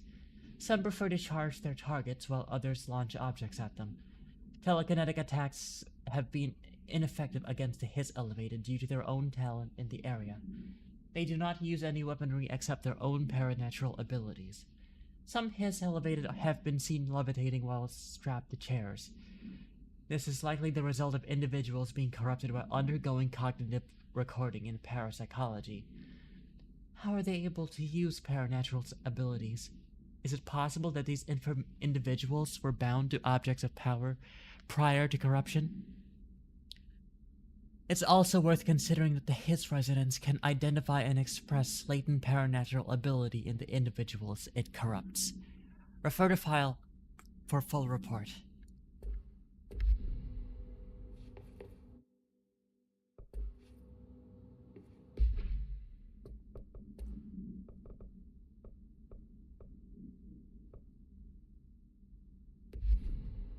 Do you hear that? Someone's singing. Where's it coming from? Singing. like it's coming from the elevator. As soon as possible. With what? You can't get any equipment from the...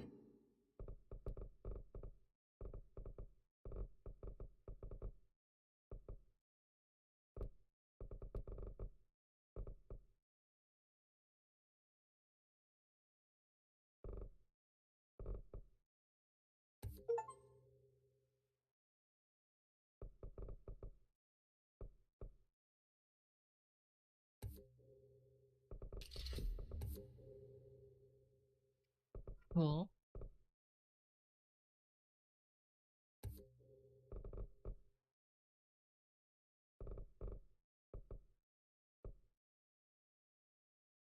research sector into the internal...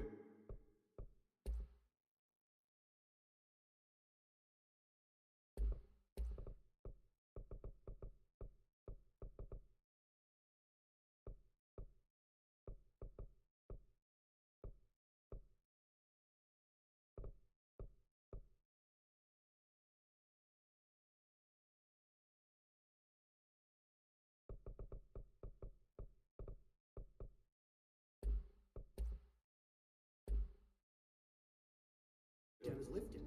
And see what you can find around here. Computer.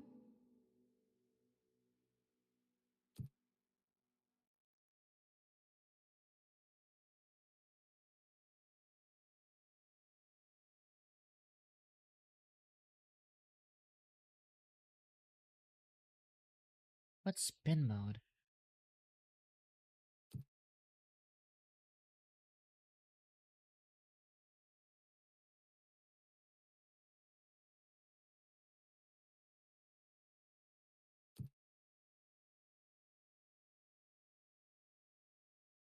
Documents, any measuring devices you can find.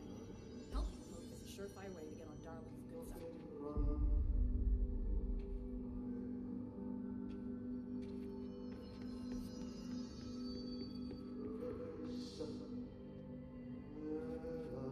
Hope has asked us to document this. Time to work. Meet me in the maintenance. Blah blah blah. Like I said before, the janitor is a friendly face.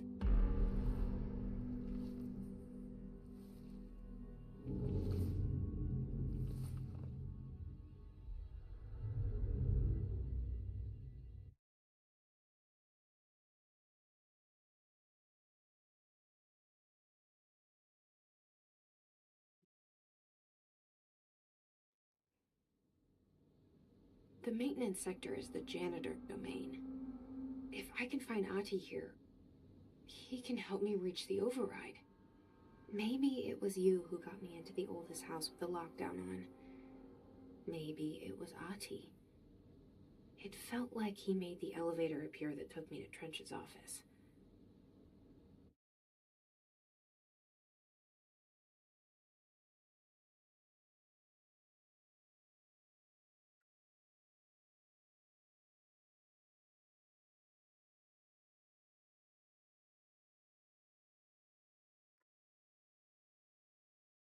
My friends have been messaging me. I must close my Discord on my PC so that I can actually get notifications on my phone. Is Ati guiding me too?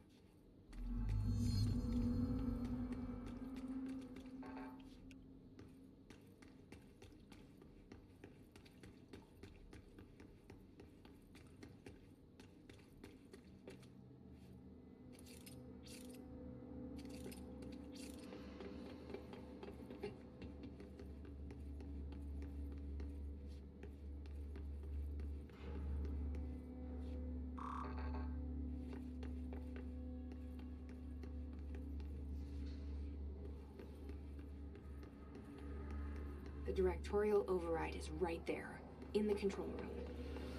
How do we get there?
Cool.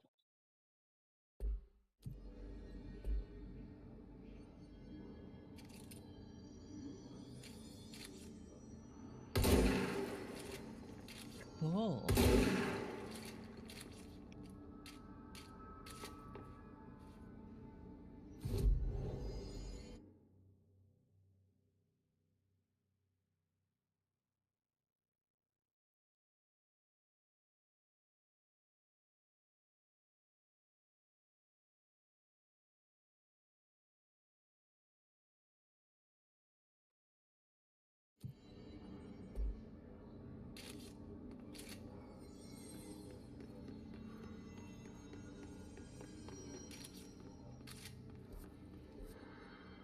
Alright. So they have individual.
What the fuck?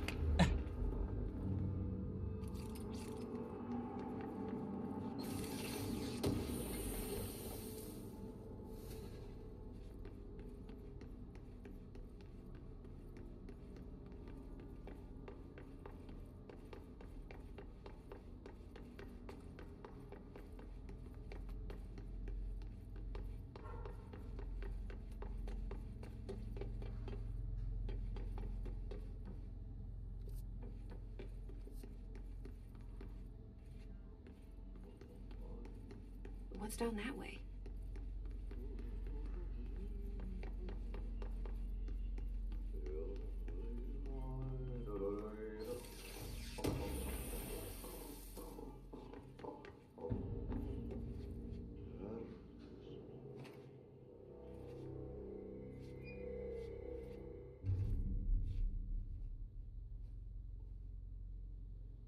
Well done.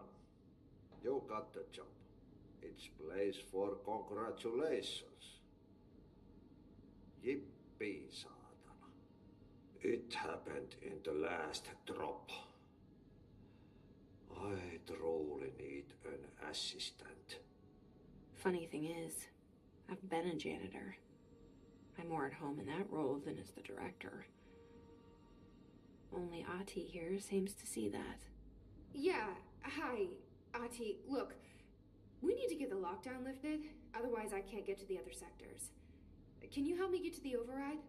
Yes, yes. Easy peasy. It's just around the corner. But first, we need to get you working.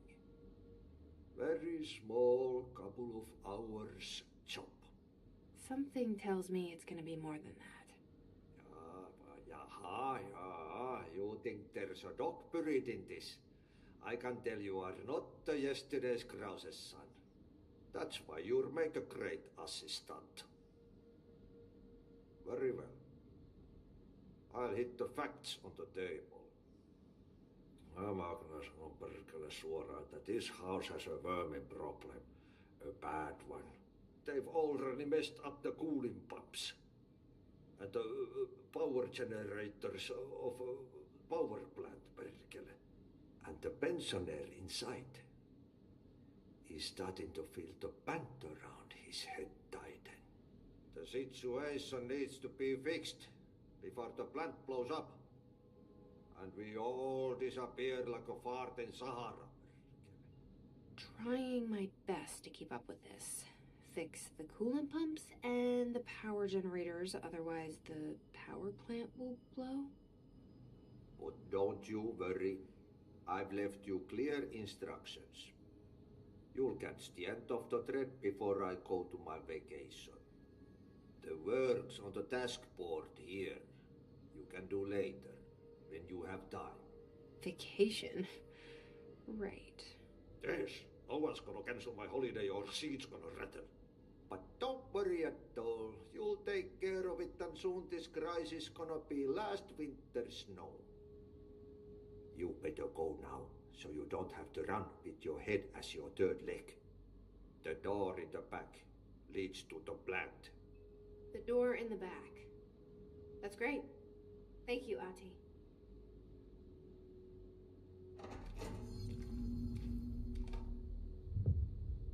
Yep. Burn the trash. Throw it in the fire. Burn it all. Burn it into a rain. Okay, so what happens again if that thing blows up? Power. Explosion. Too much. Director's duty. Keep the lights on.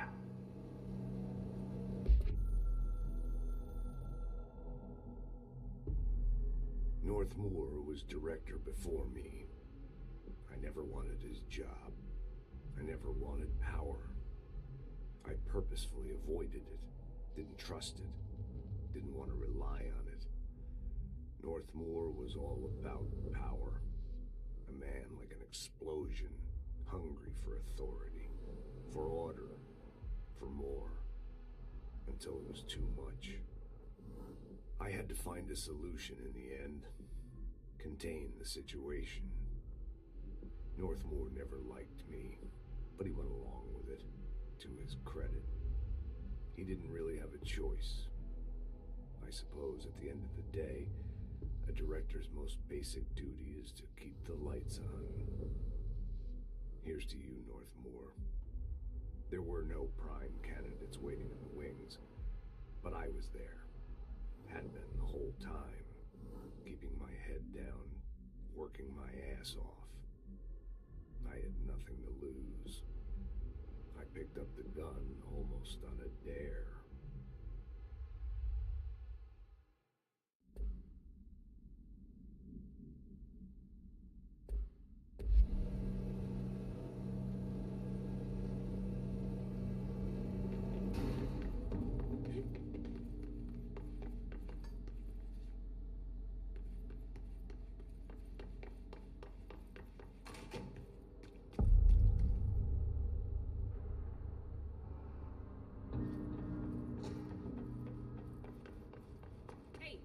Hey, are you new? Go talk with Chief Arish in the security booth. He's in charge here.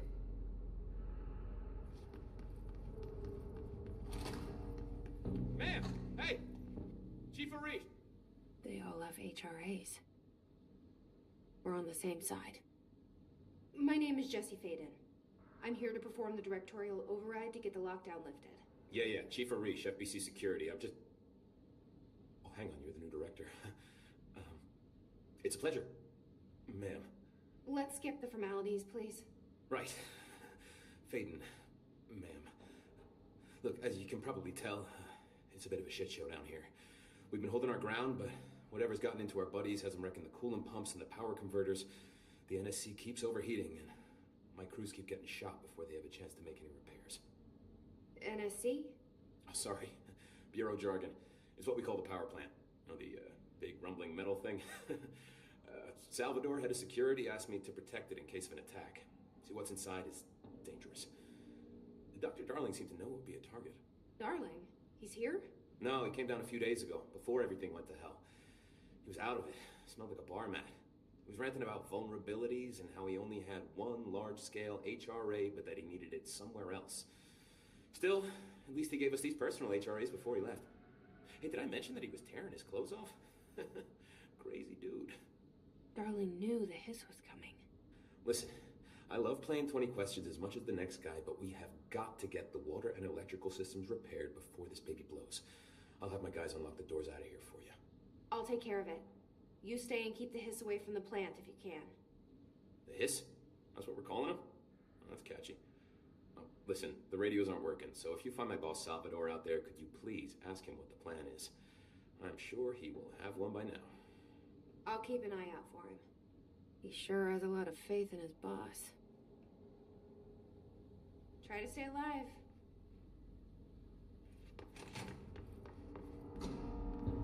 It's Director Faden.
Power cut. Replace the parts.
Jesus.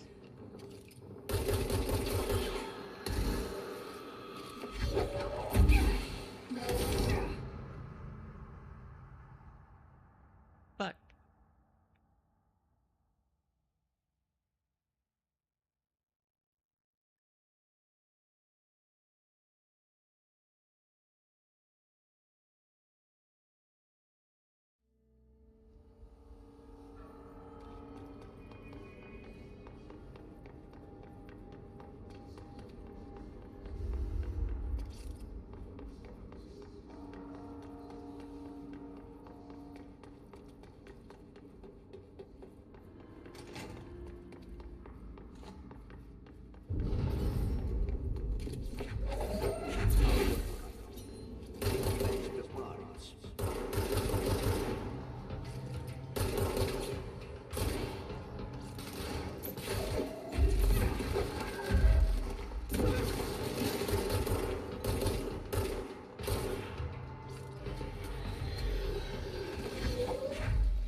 Executive Sector.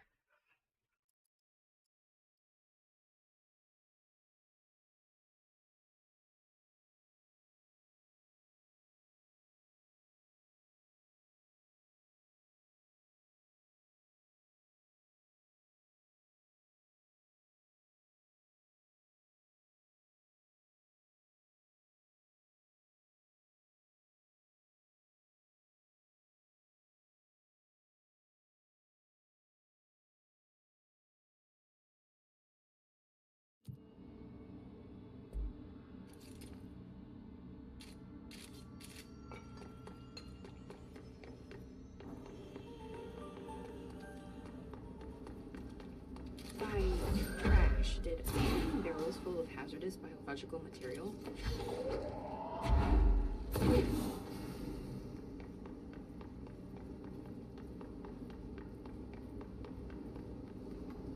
My name is Dr. Peterson. I believe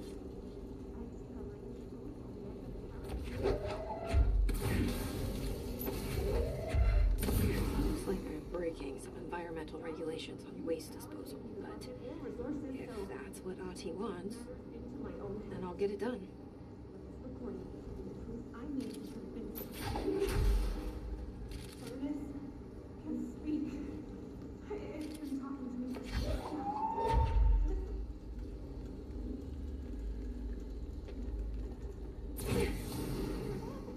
It's a sentient force capable of communicating. I checked and there's no record of ever installing this furnace. I believe that. What? Yes, I can feed you. What do you eat? I see. I'll try to find some volunteers.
So, what countermeasures I need to melee?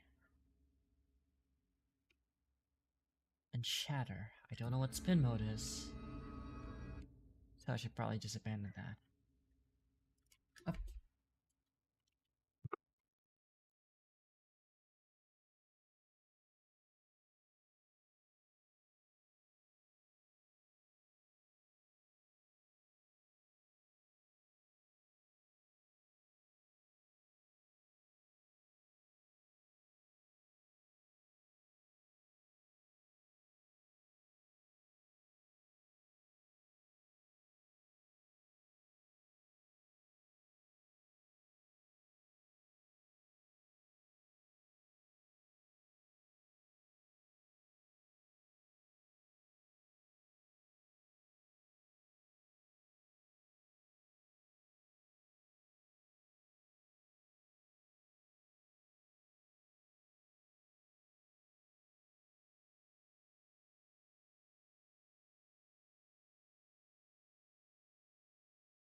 Sorry, folks. I was gone for a while.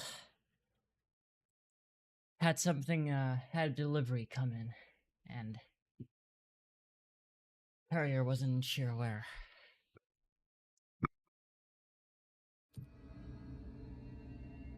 That's right. Melee tactics, survival tactics, so just fucking... just live.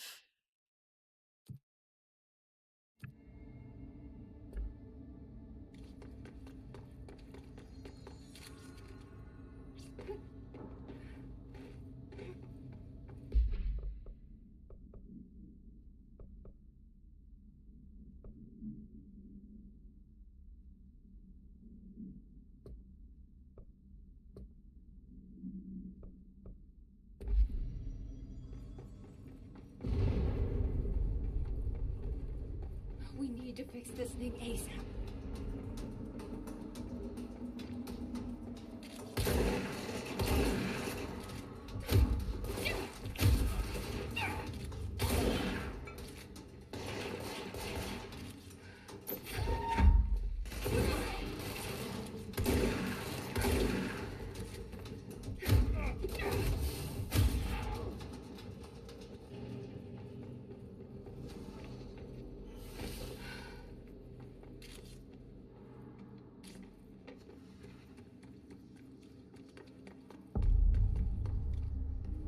Problem. Go to city. Fix it fast.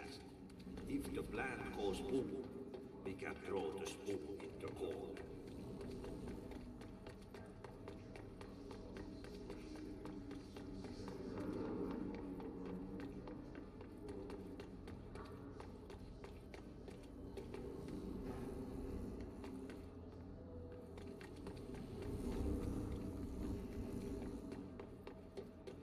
My old enemy, the clock, is blocking the pipes. We need to deal with it. He is very clever. Trying to sneak. He got him caught with his hand in the fish trap. Oh, that's the most disgusting thing I've ever seen.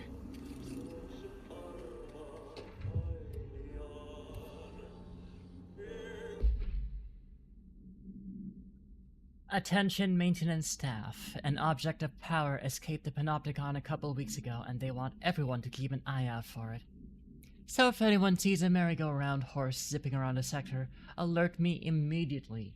Do not try to contain it on your own, and definitely don't bind it to yourself.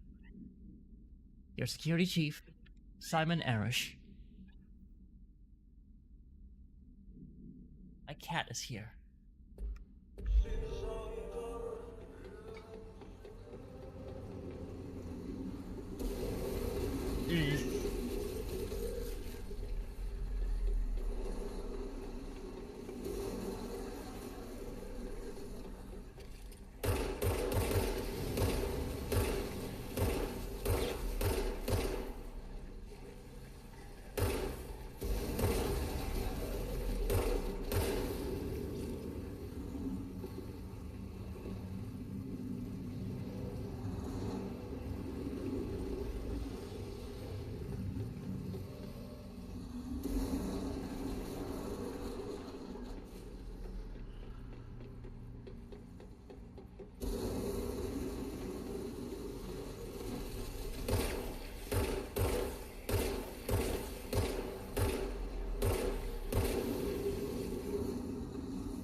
Place is gonna come down. Also, pipe works. I sure hope it does. Oh, there's a fucking chest there.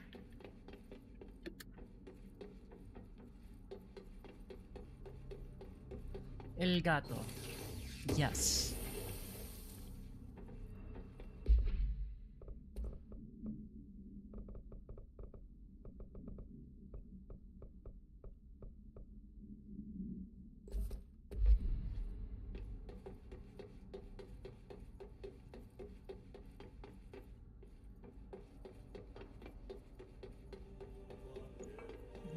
mi gato, wherefore art thou mi gato?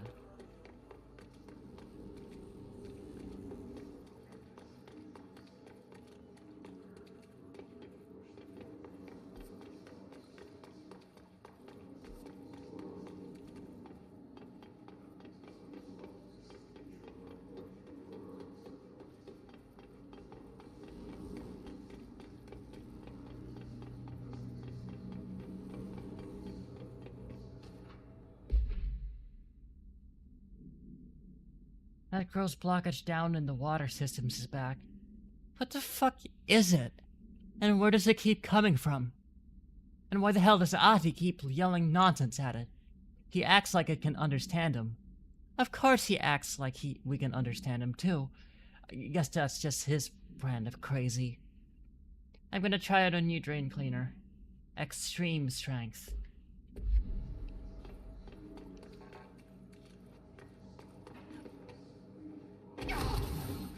Ow. Should not have done that.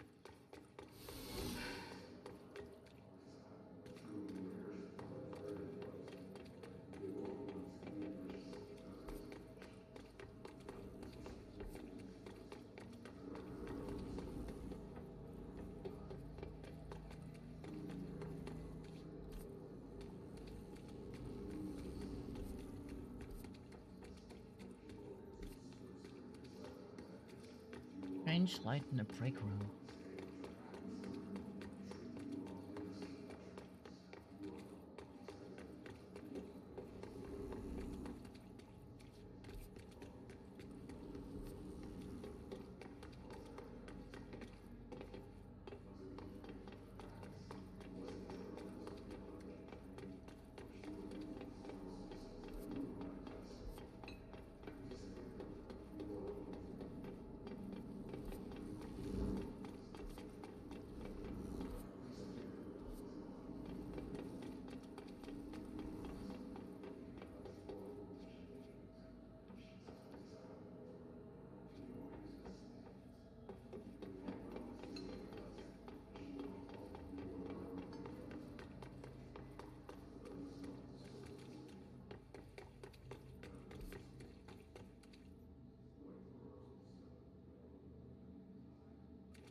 Jesus fucking Christ.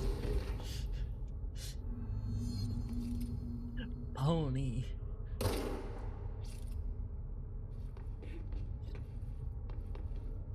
Ugh, this place makes me nauseous. An object of power.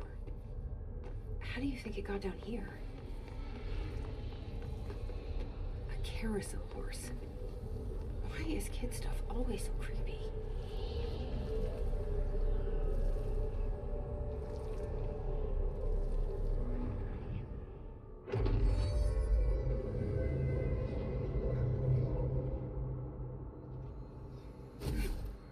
Oh, for fuck.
I'm sorry, how long do you want me to fucking do this for?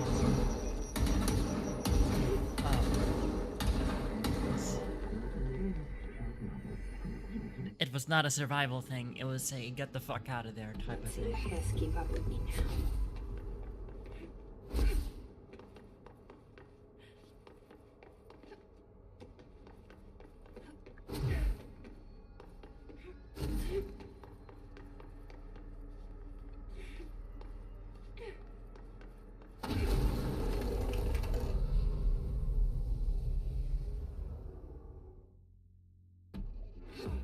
Gah.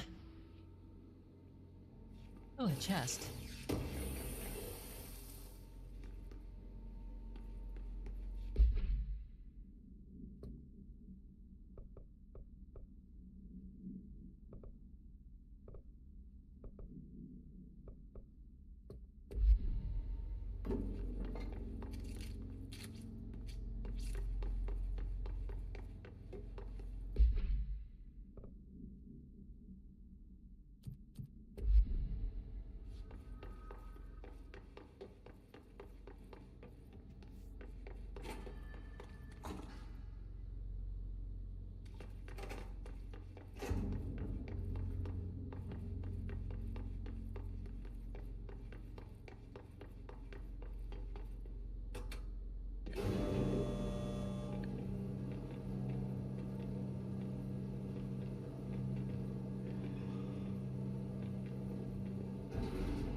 Keeping my eyes open.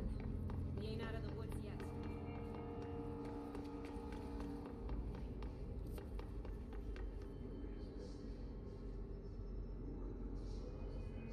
Coolant pumps.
There go the pipes.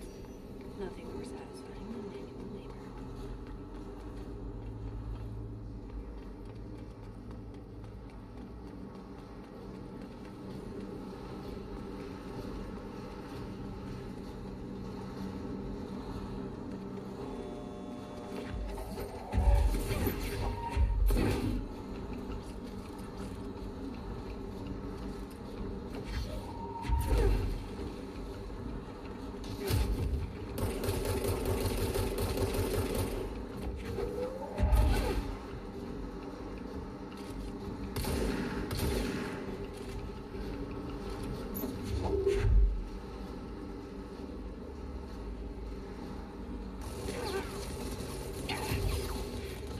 Ah, for fuck's sake.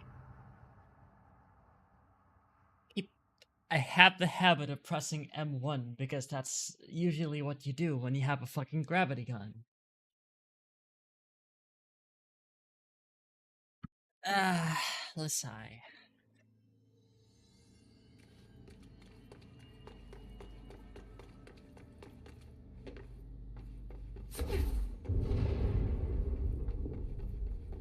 I don't like that sound.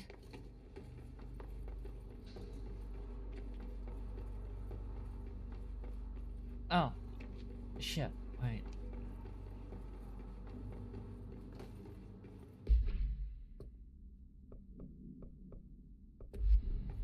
Yep.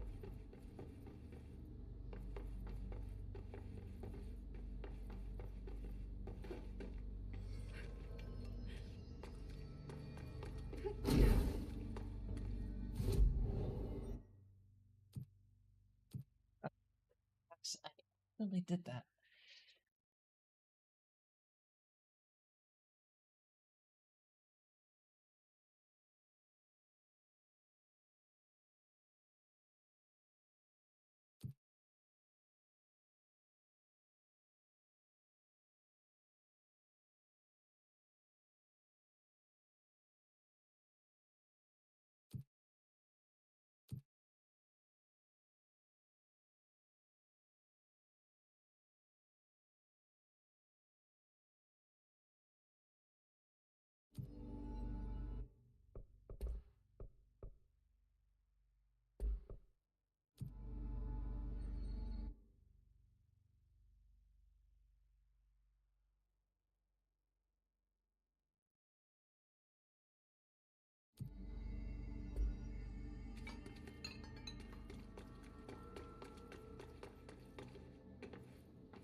Well, we appear to have lost one.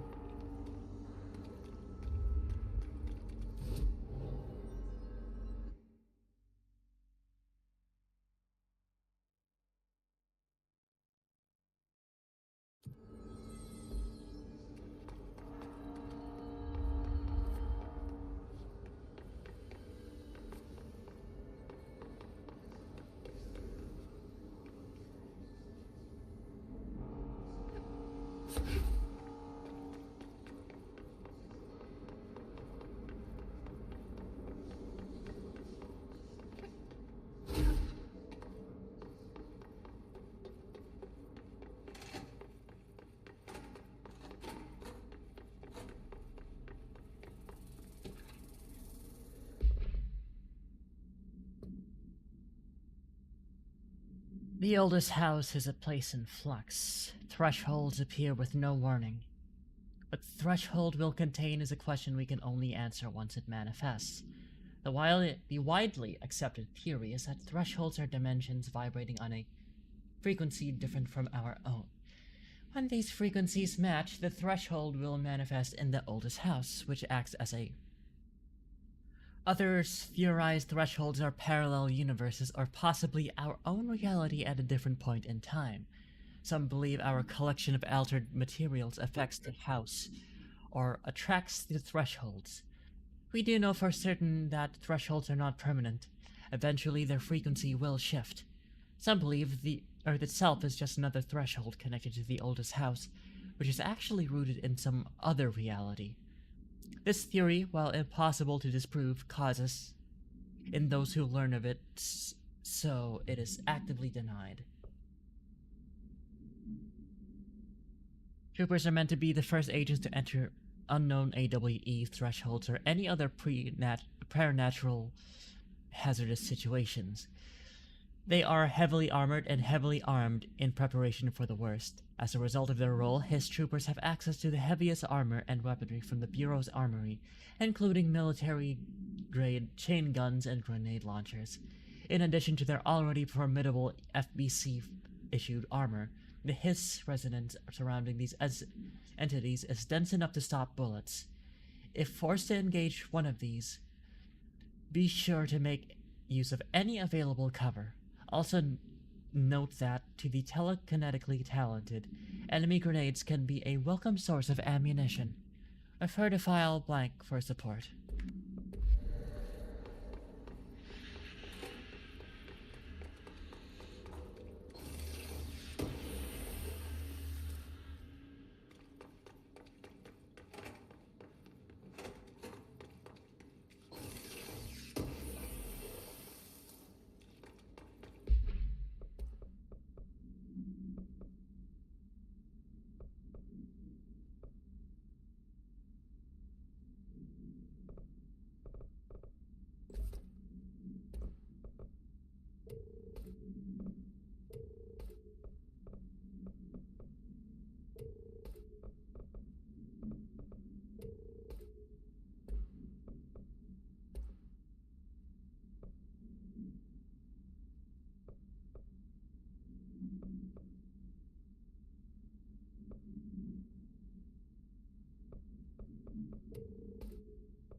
Listen, Trench is on the warpath about this Tennyson report thing. He wants to know who wrote it, and he wants to know yesterday. Whoever did is gonna get crucified. I don't know if it was one of you guys, and I don't want to know. I'm not super keen on leading a witch hunt, so tell everyone in the sector to keep their heads down. Best not to be on anyone's radar right now, you know?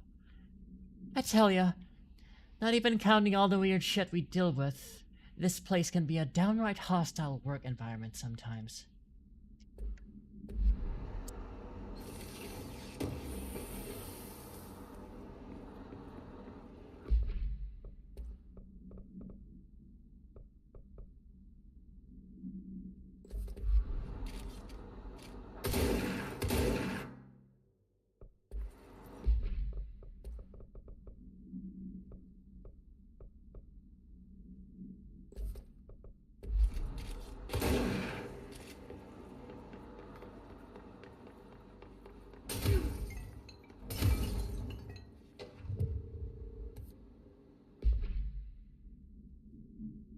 Summary.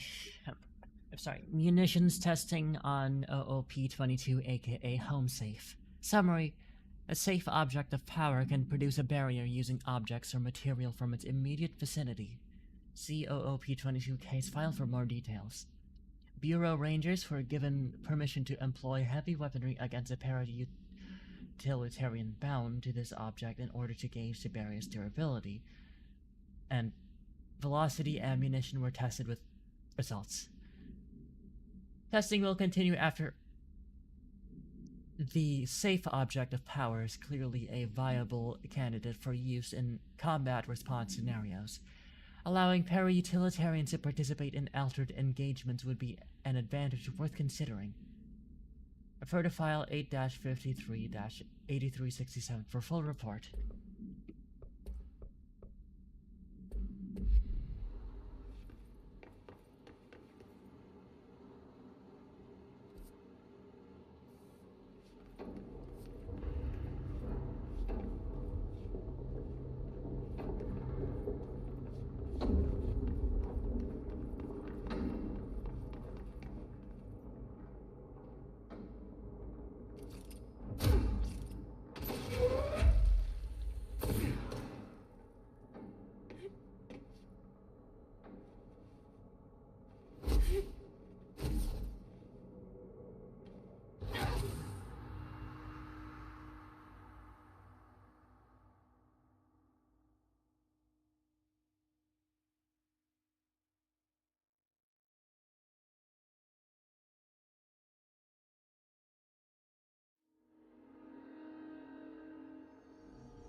I'd like to file a formal complaint re the unauthorized use of my voice in a state of quality that I did not agree on. The fact that they were planning to use material from what I thought was a rehearsal was not communicated to me at all. Had it been, I would have disallowed the use of those recordings. I want use of the Ranger Field Training Course recorded messages to halt immediately. I will not stand for this humiliation among my peers. I will go to HR with this if necessary. Signed, Randall Pulaski.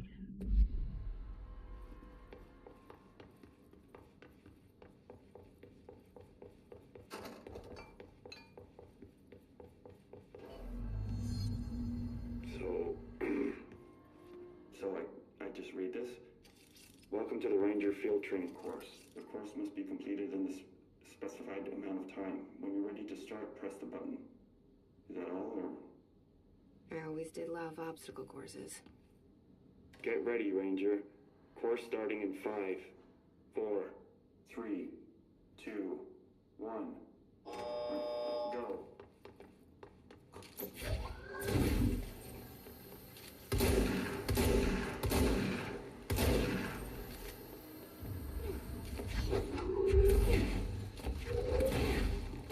Seconds remaining.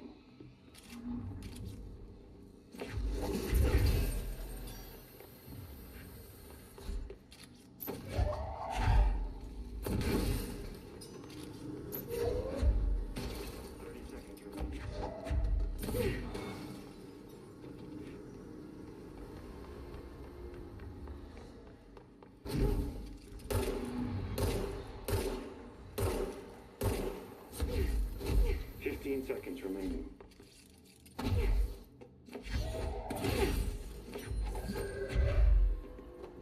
Fucking hell. 5 seconds remaining. Course failed. Try again, Ranger.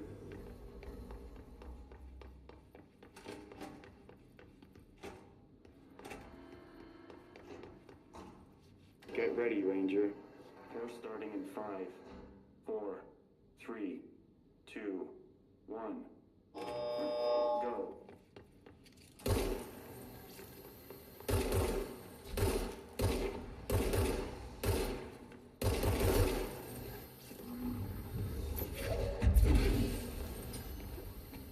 Seconds remaining.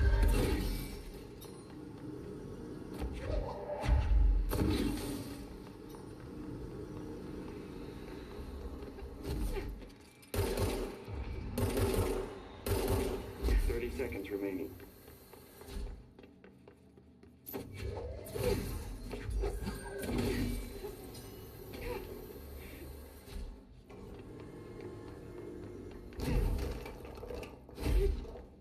Seconds remaining.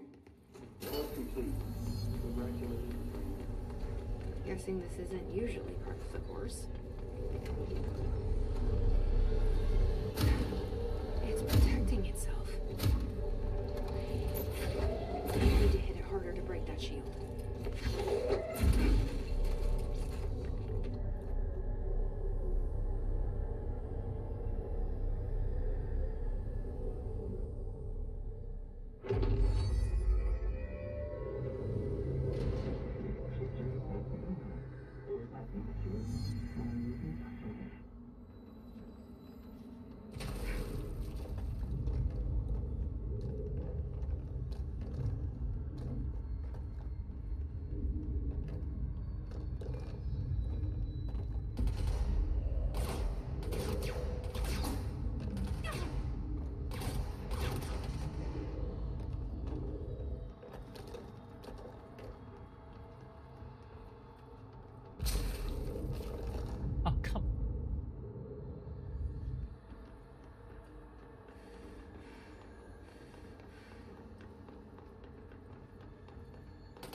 have a shield.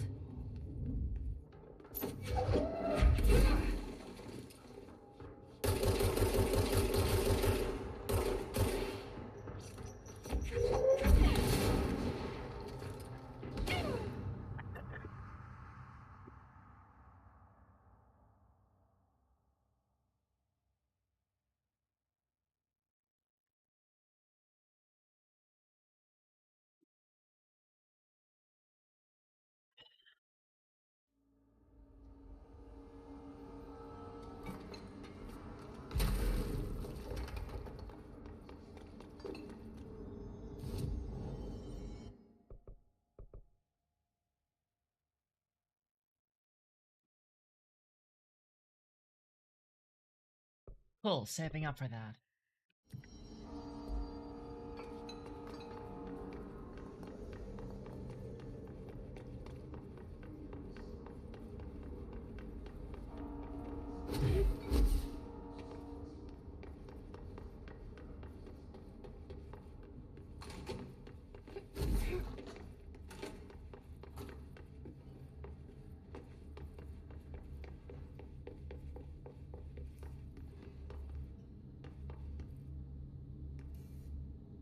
Get ready, Ranger. Course starting in 5, 4, 3, 2, 1. Go.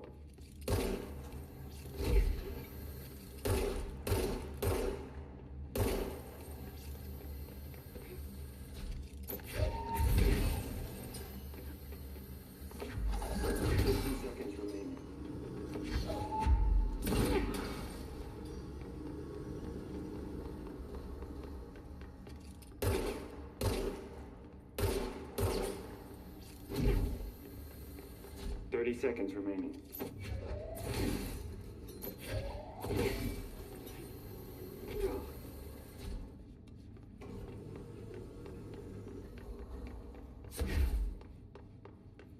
Course complete. Congratulations, Ranger.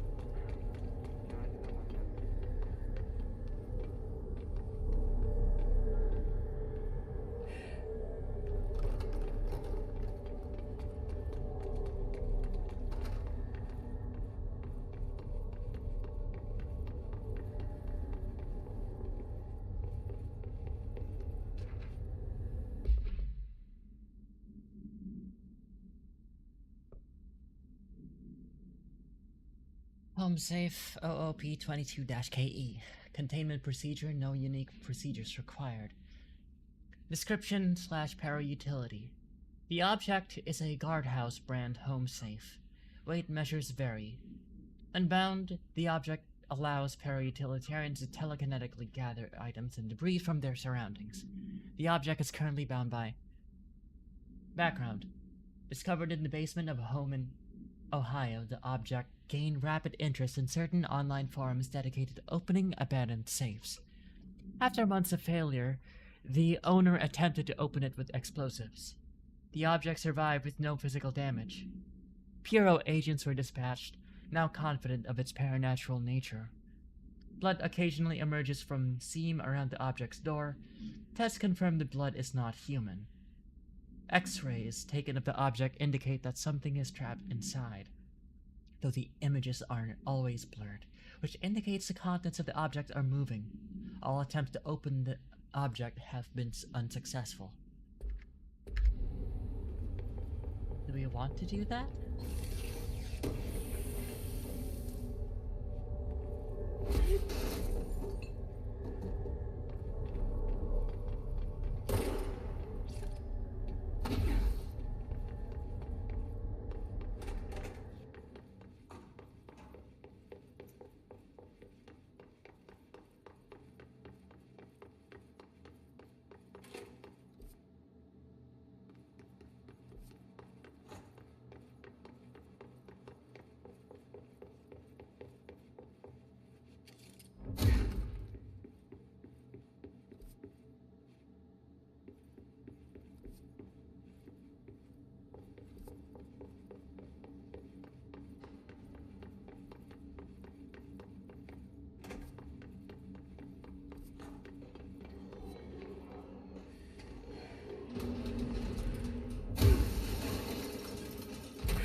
Alright, the question is, where the hell am I supposed to even go?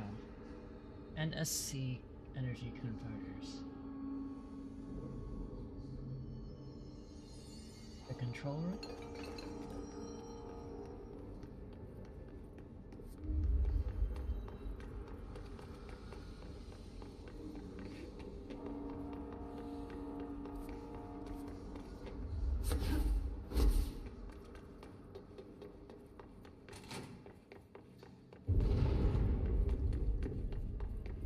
We need to fix this thing ASAP.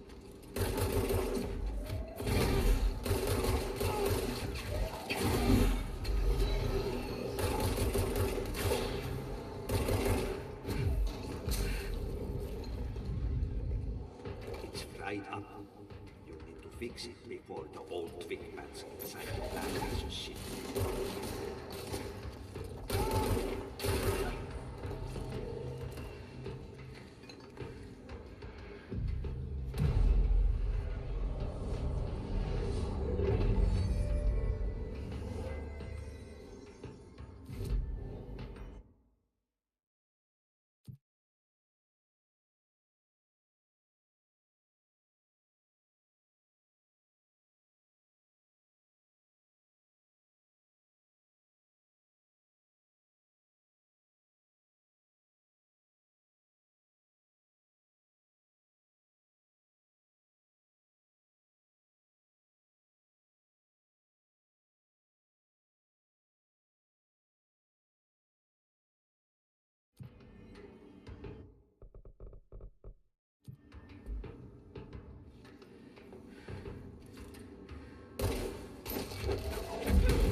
Next game is Wednesday at 8, usual spot.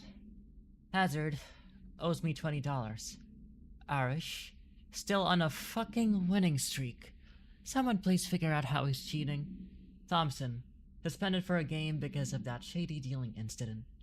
Guy, I owe you $60. I brought beers last time, so it's Hepstonstall's turn. Remus.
Forces contain a lockdown. Only be lifted by a directorial override.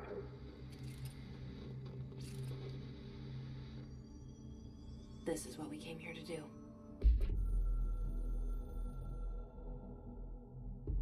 So much is expected from the director. The responsibility, the privilege to steer the Bureau into dangerous waters and safely out again. To inspire and lead its people, to protect them. The board is there to advise you, but they want things in return. You hold all this in your old, trembling hands. I had to lose everything before I could see the Bureau is the director's life. There's no room for anything else. If the forces contained here escaped, we'd be dragged back into an age of superstition, terror, death. Assuming you think we ever really left that behind. Any emergency, any major containment breach, and the lockdown goes into effect. I implemented this security measure in my first years as director. I knew we were vulnerable. I'd personally seen the cost of sloppiness.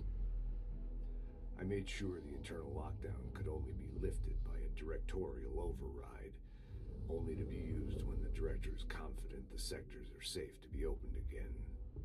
This way, the director is the last line of defense. And if I screw up, it's on me, and me alone.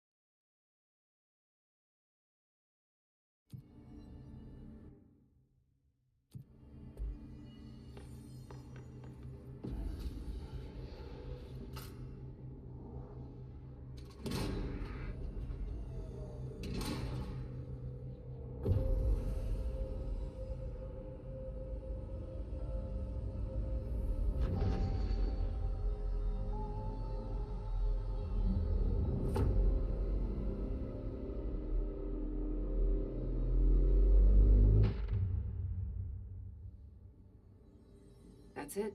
The other sector should be open now.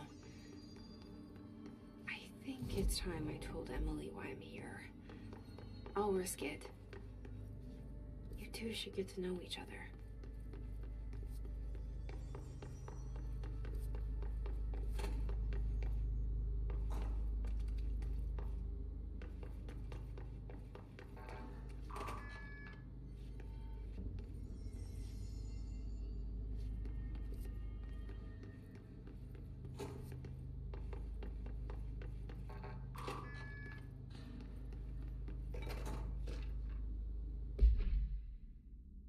Unless You. Review by Captain Lopez. These days, most YA novels intertwine the coming-of-age story with either a contrived dystopian setting or a tragic romance. Unless You managed to do both. In the story, the protagonist and her love interest search for a cure to a virus called the Fix, which is simultaneously killing her and spreading across the whole world. To find the cure, they go on expeditions into dangerous, uncharted territories.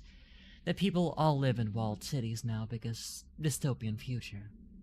And along the way, they just have to fall in love.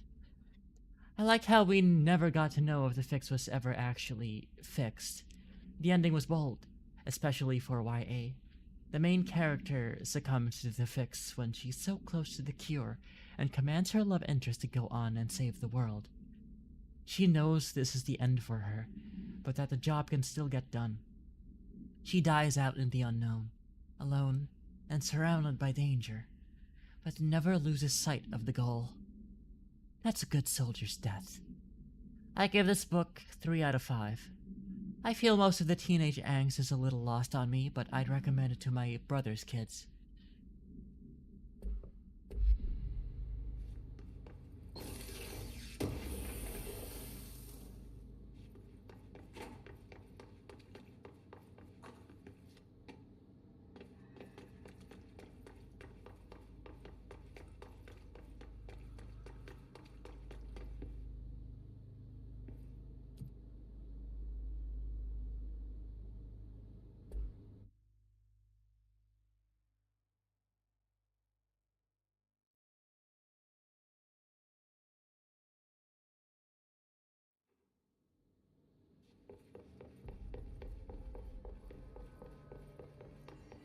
Hope has asked us to document the incantation, she calls it. Jesse, you made it.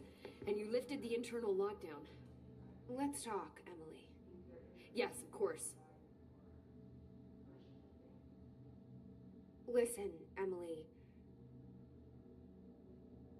Screw it. Just tell her. I haven't been completely honest. I have a younger brother, Dylan. When we were kids, we found an old slide projector in Ordinary's landfill. The slides created doorways to other places. Bad things happened. Came through. That's all she gets. The rest stays locked inside. But we found help. Through one of the doorways, we met something.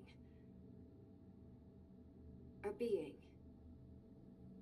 A being? What kind of being? It's hard to describe, but she helped us. We managed to turn the projector off. The bad things that came through the doorways were gone. After that, your people came. Tried to grab us. I ran away. They got Dylan. I left him behind. Bureau agents took your brother? Yes. You covered it up.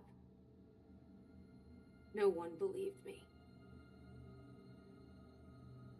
I just want to find Dylan. I've been looking for him ever since. What happened to the slide projector? It sounds like another object of power.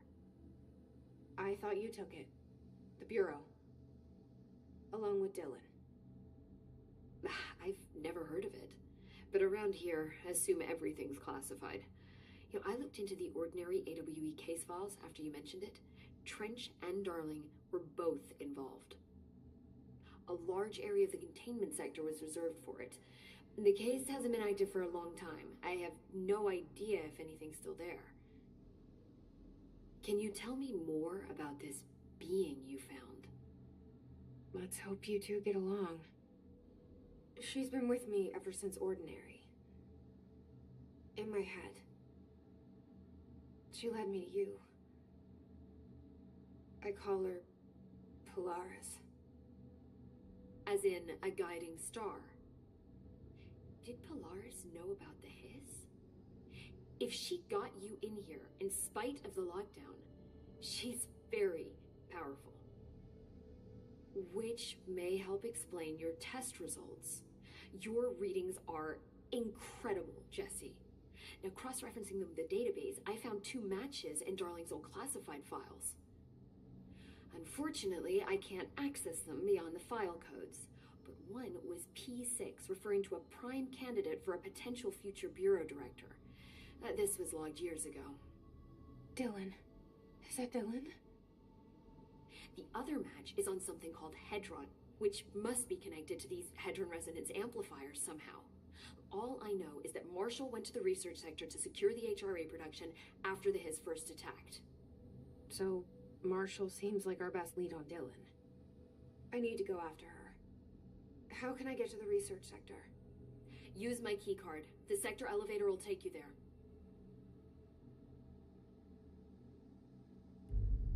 Marshall is the next step.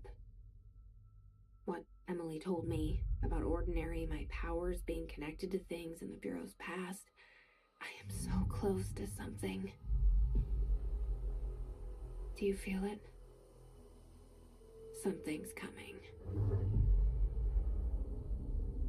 We take turns to come for a visit.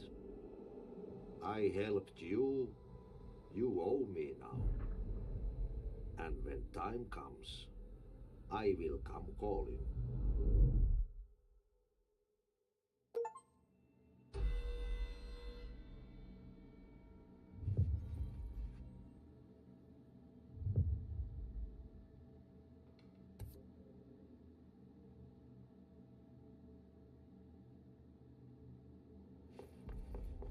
There's a timer. They say the new director can launch objects up to 20 feet.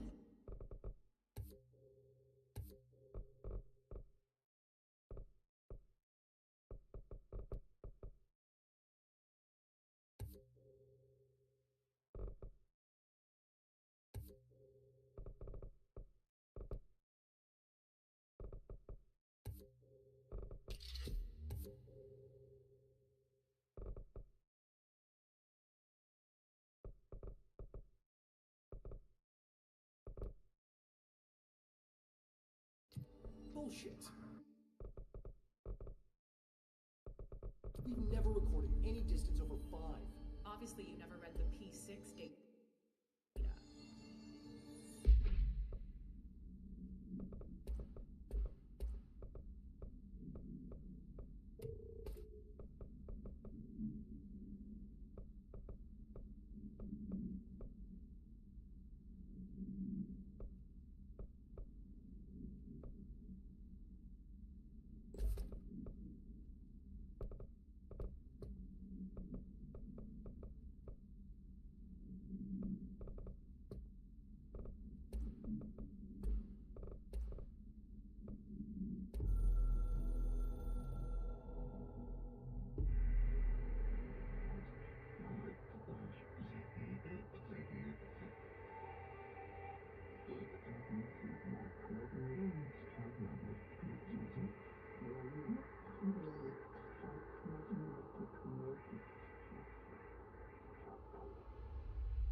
That's about it, huh?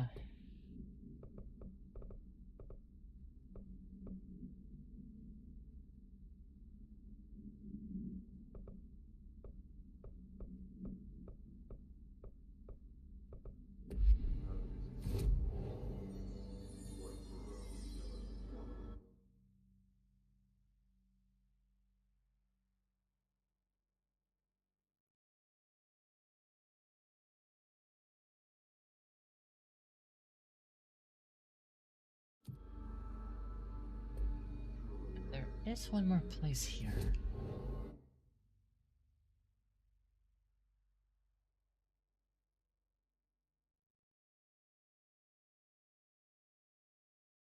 Central maintenance.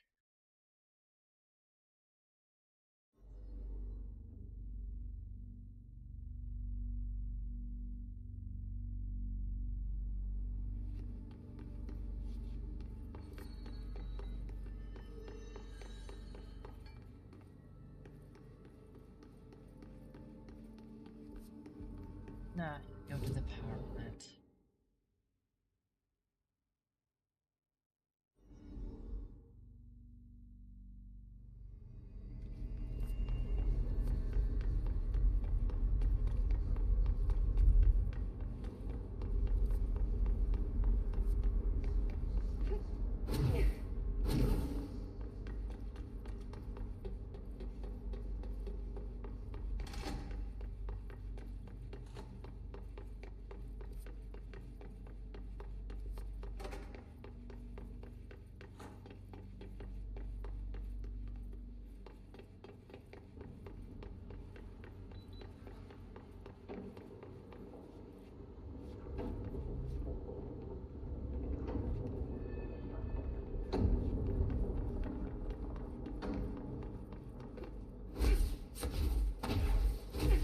Calf, fuck.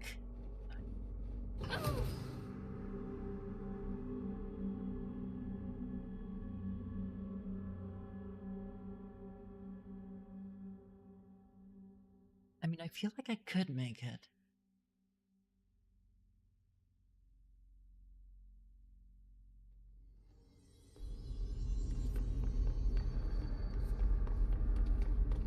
Let me see if I can pick up a desk and climb it.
I am disappointed.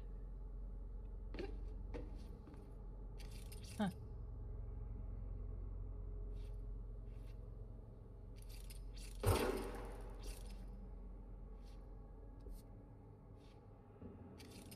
Other pathways.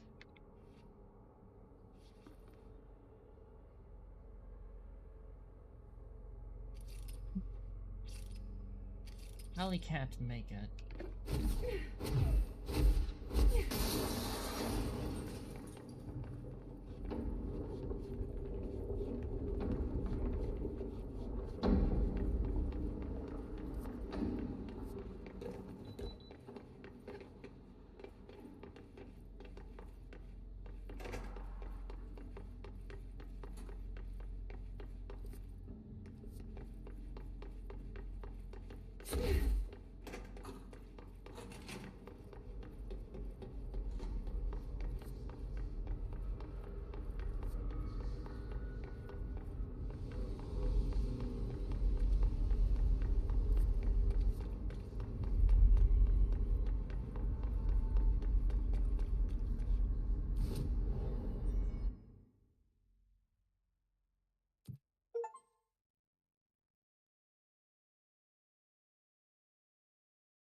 Well,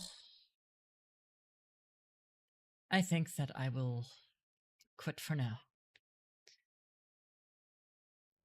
Thank you for joining me as you watch me play Control. Thanks for watching. Bye.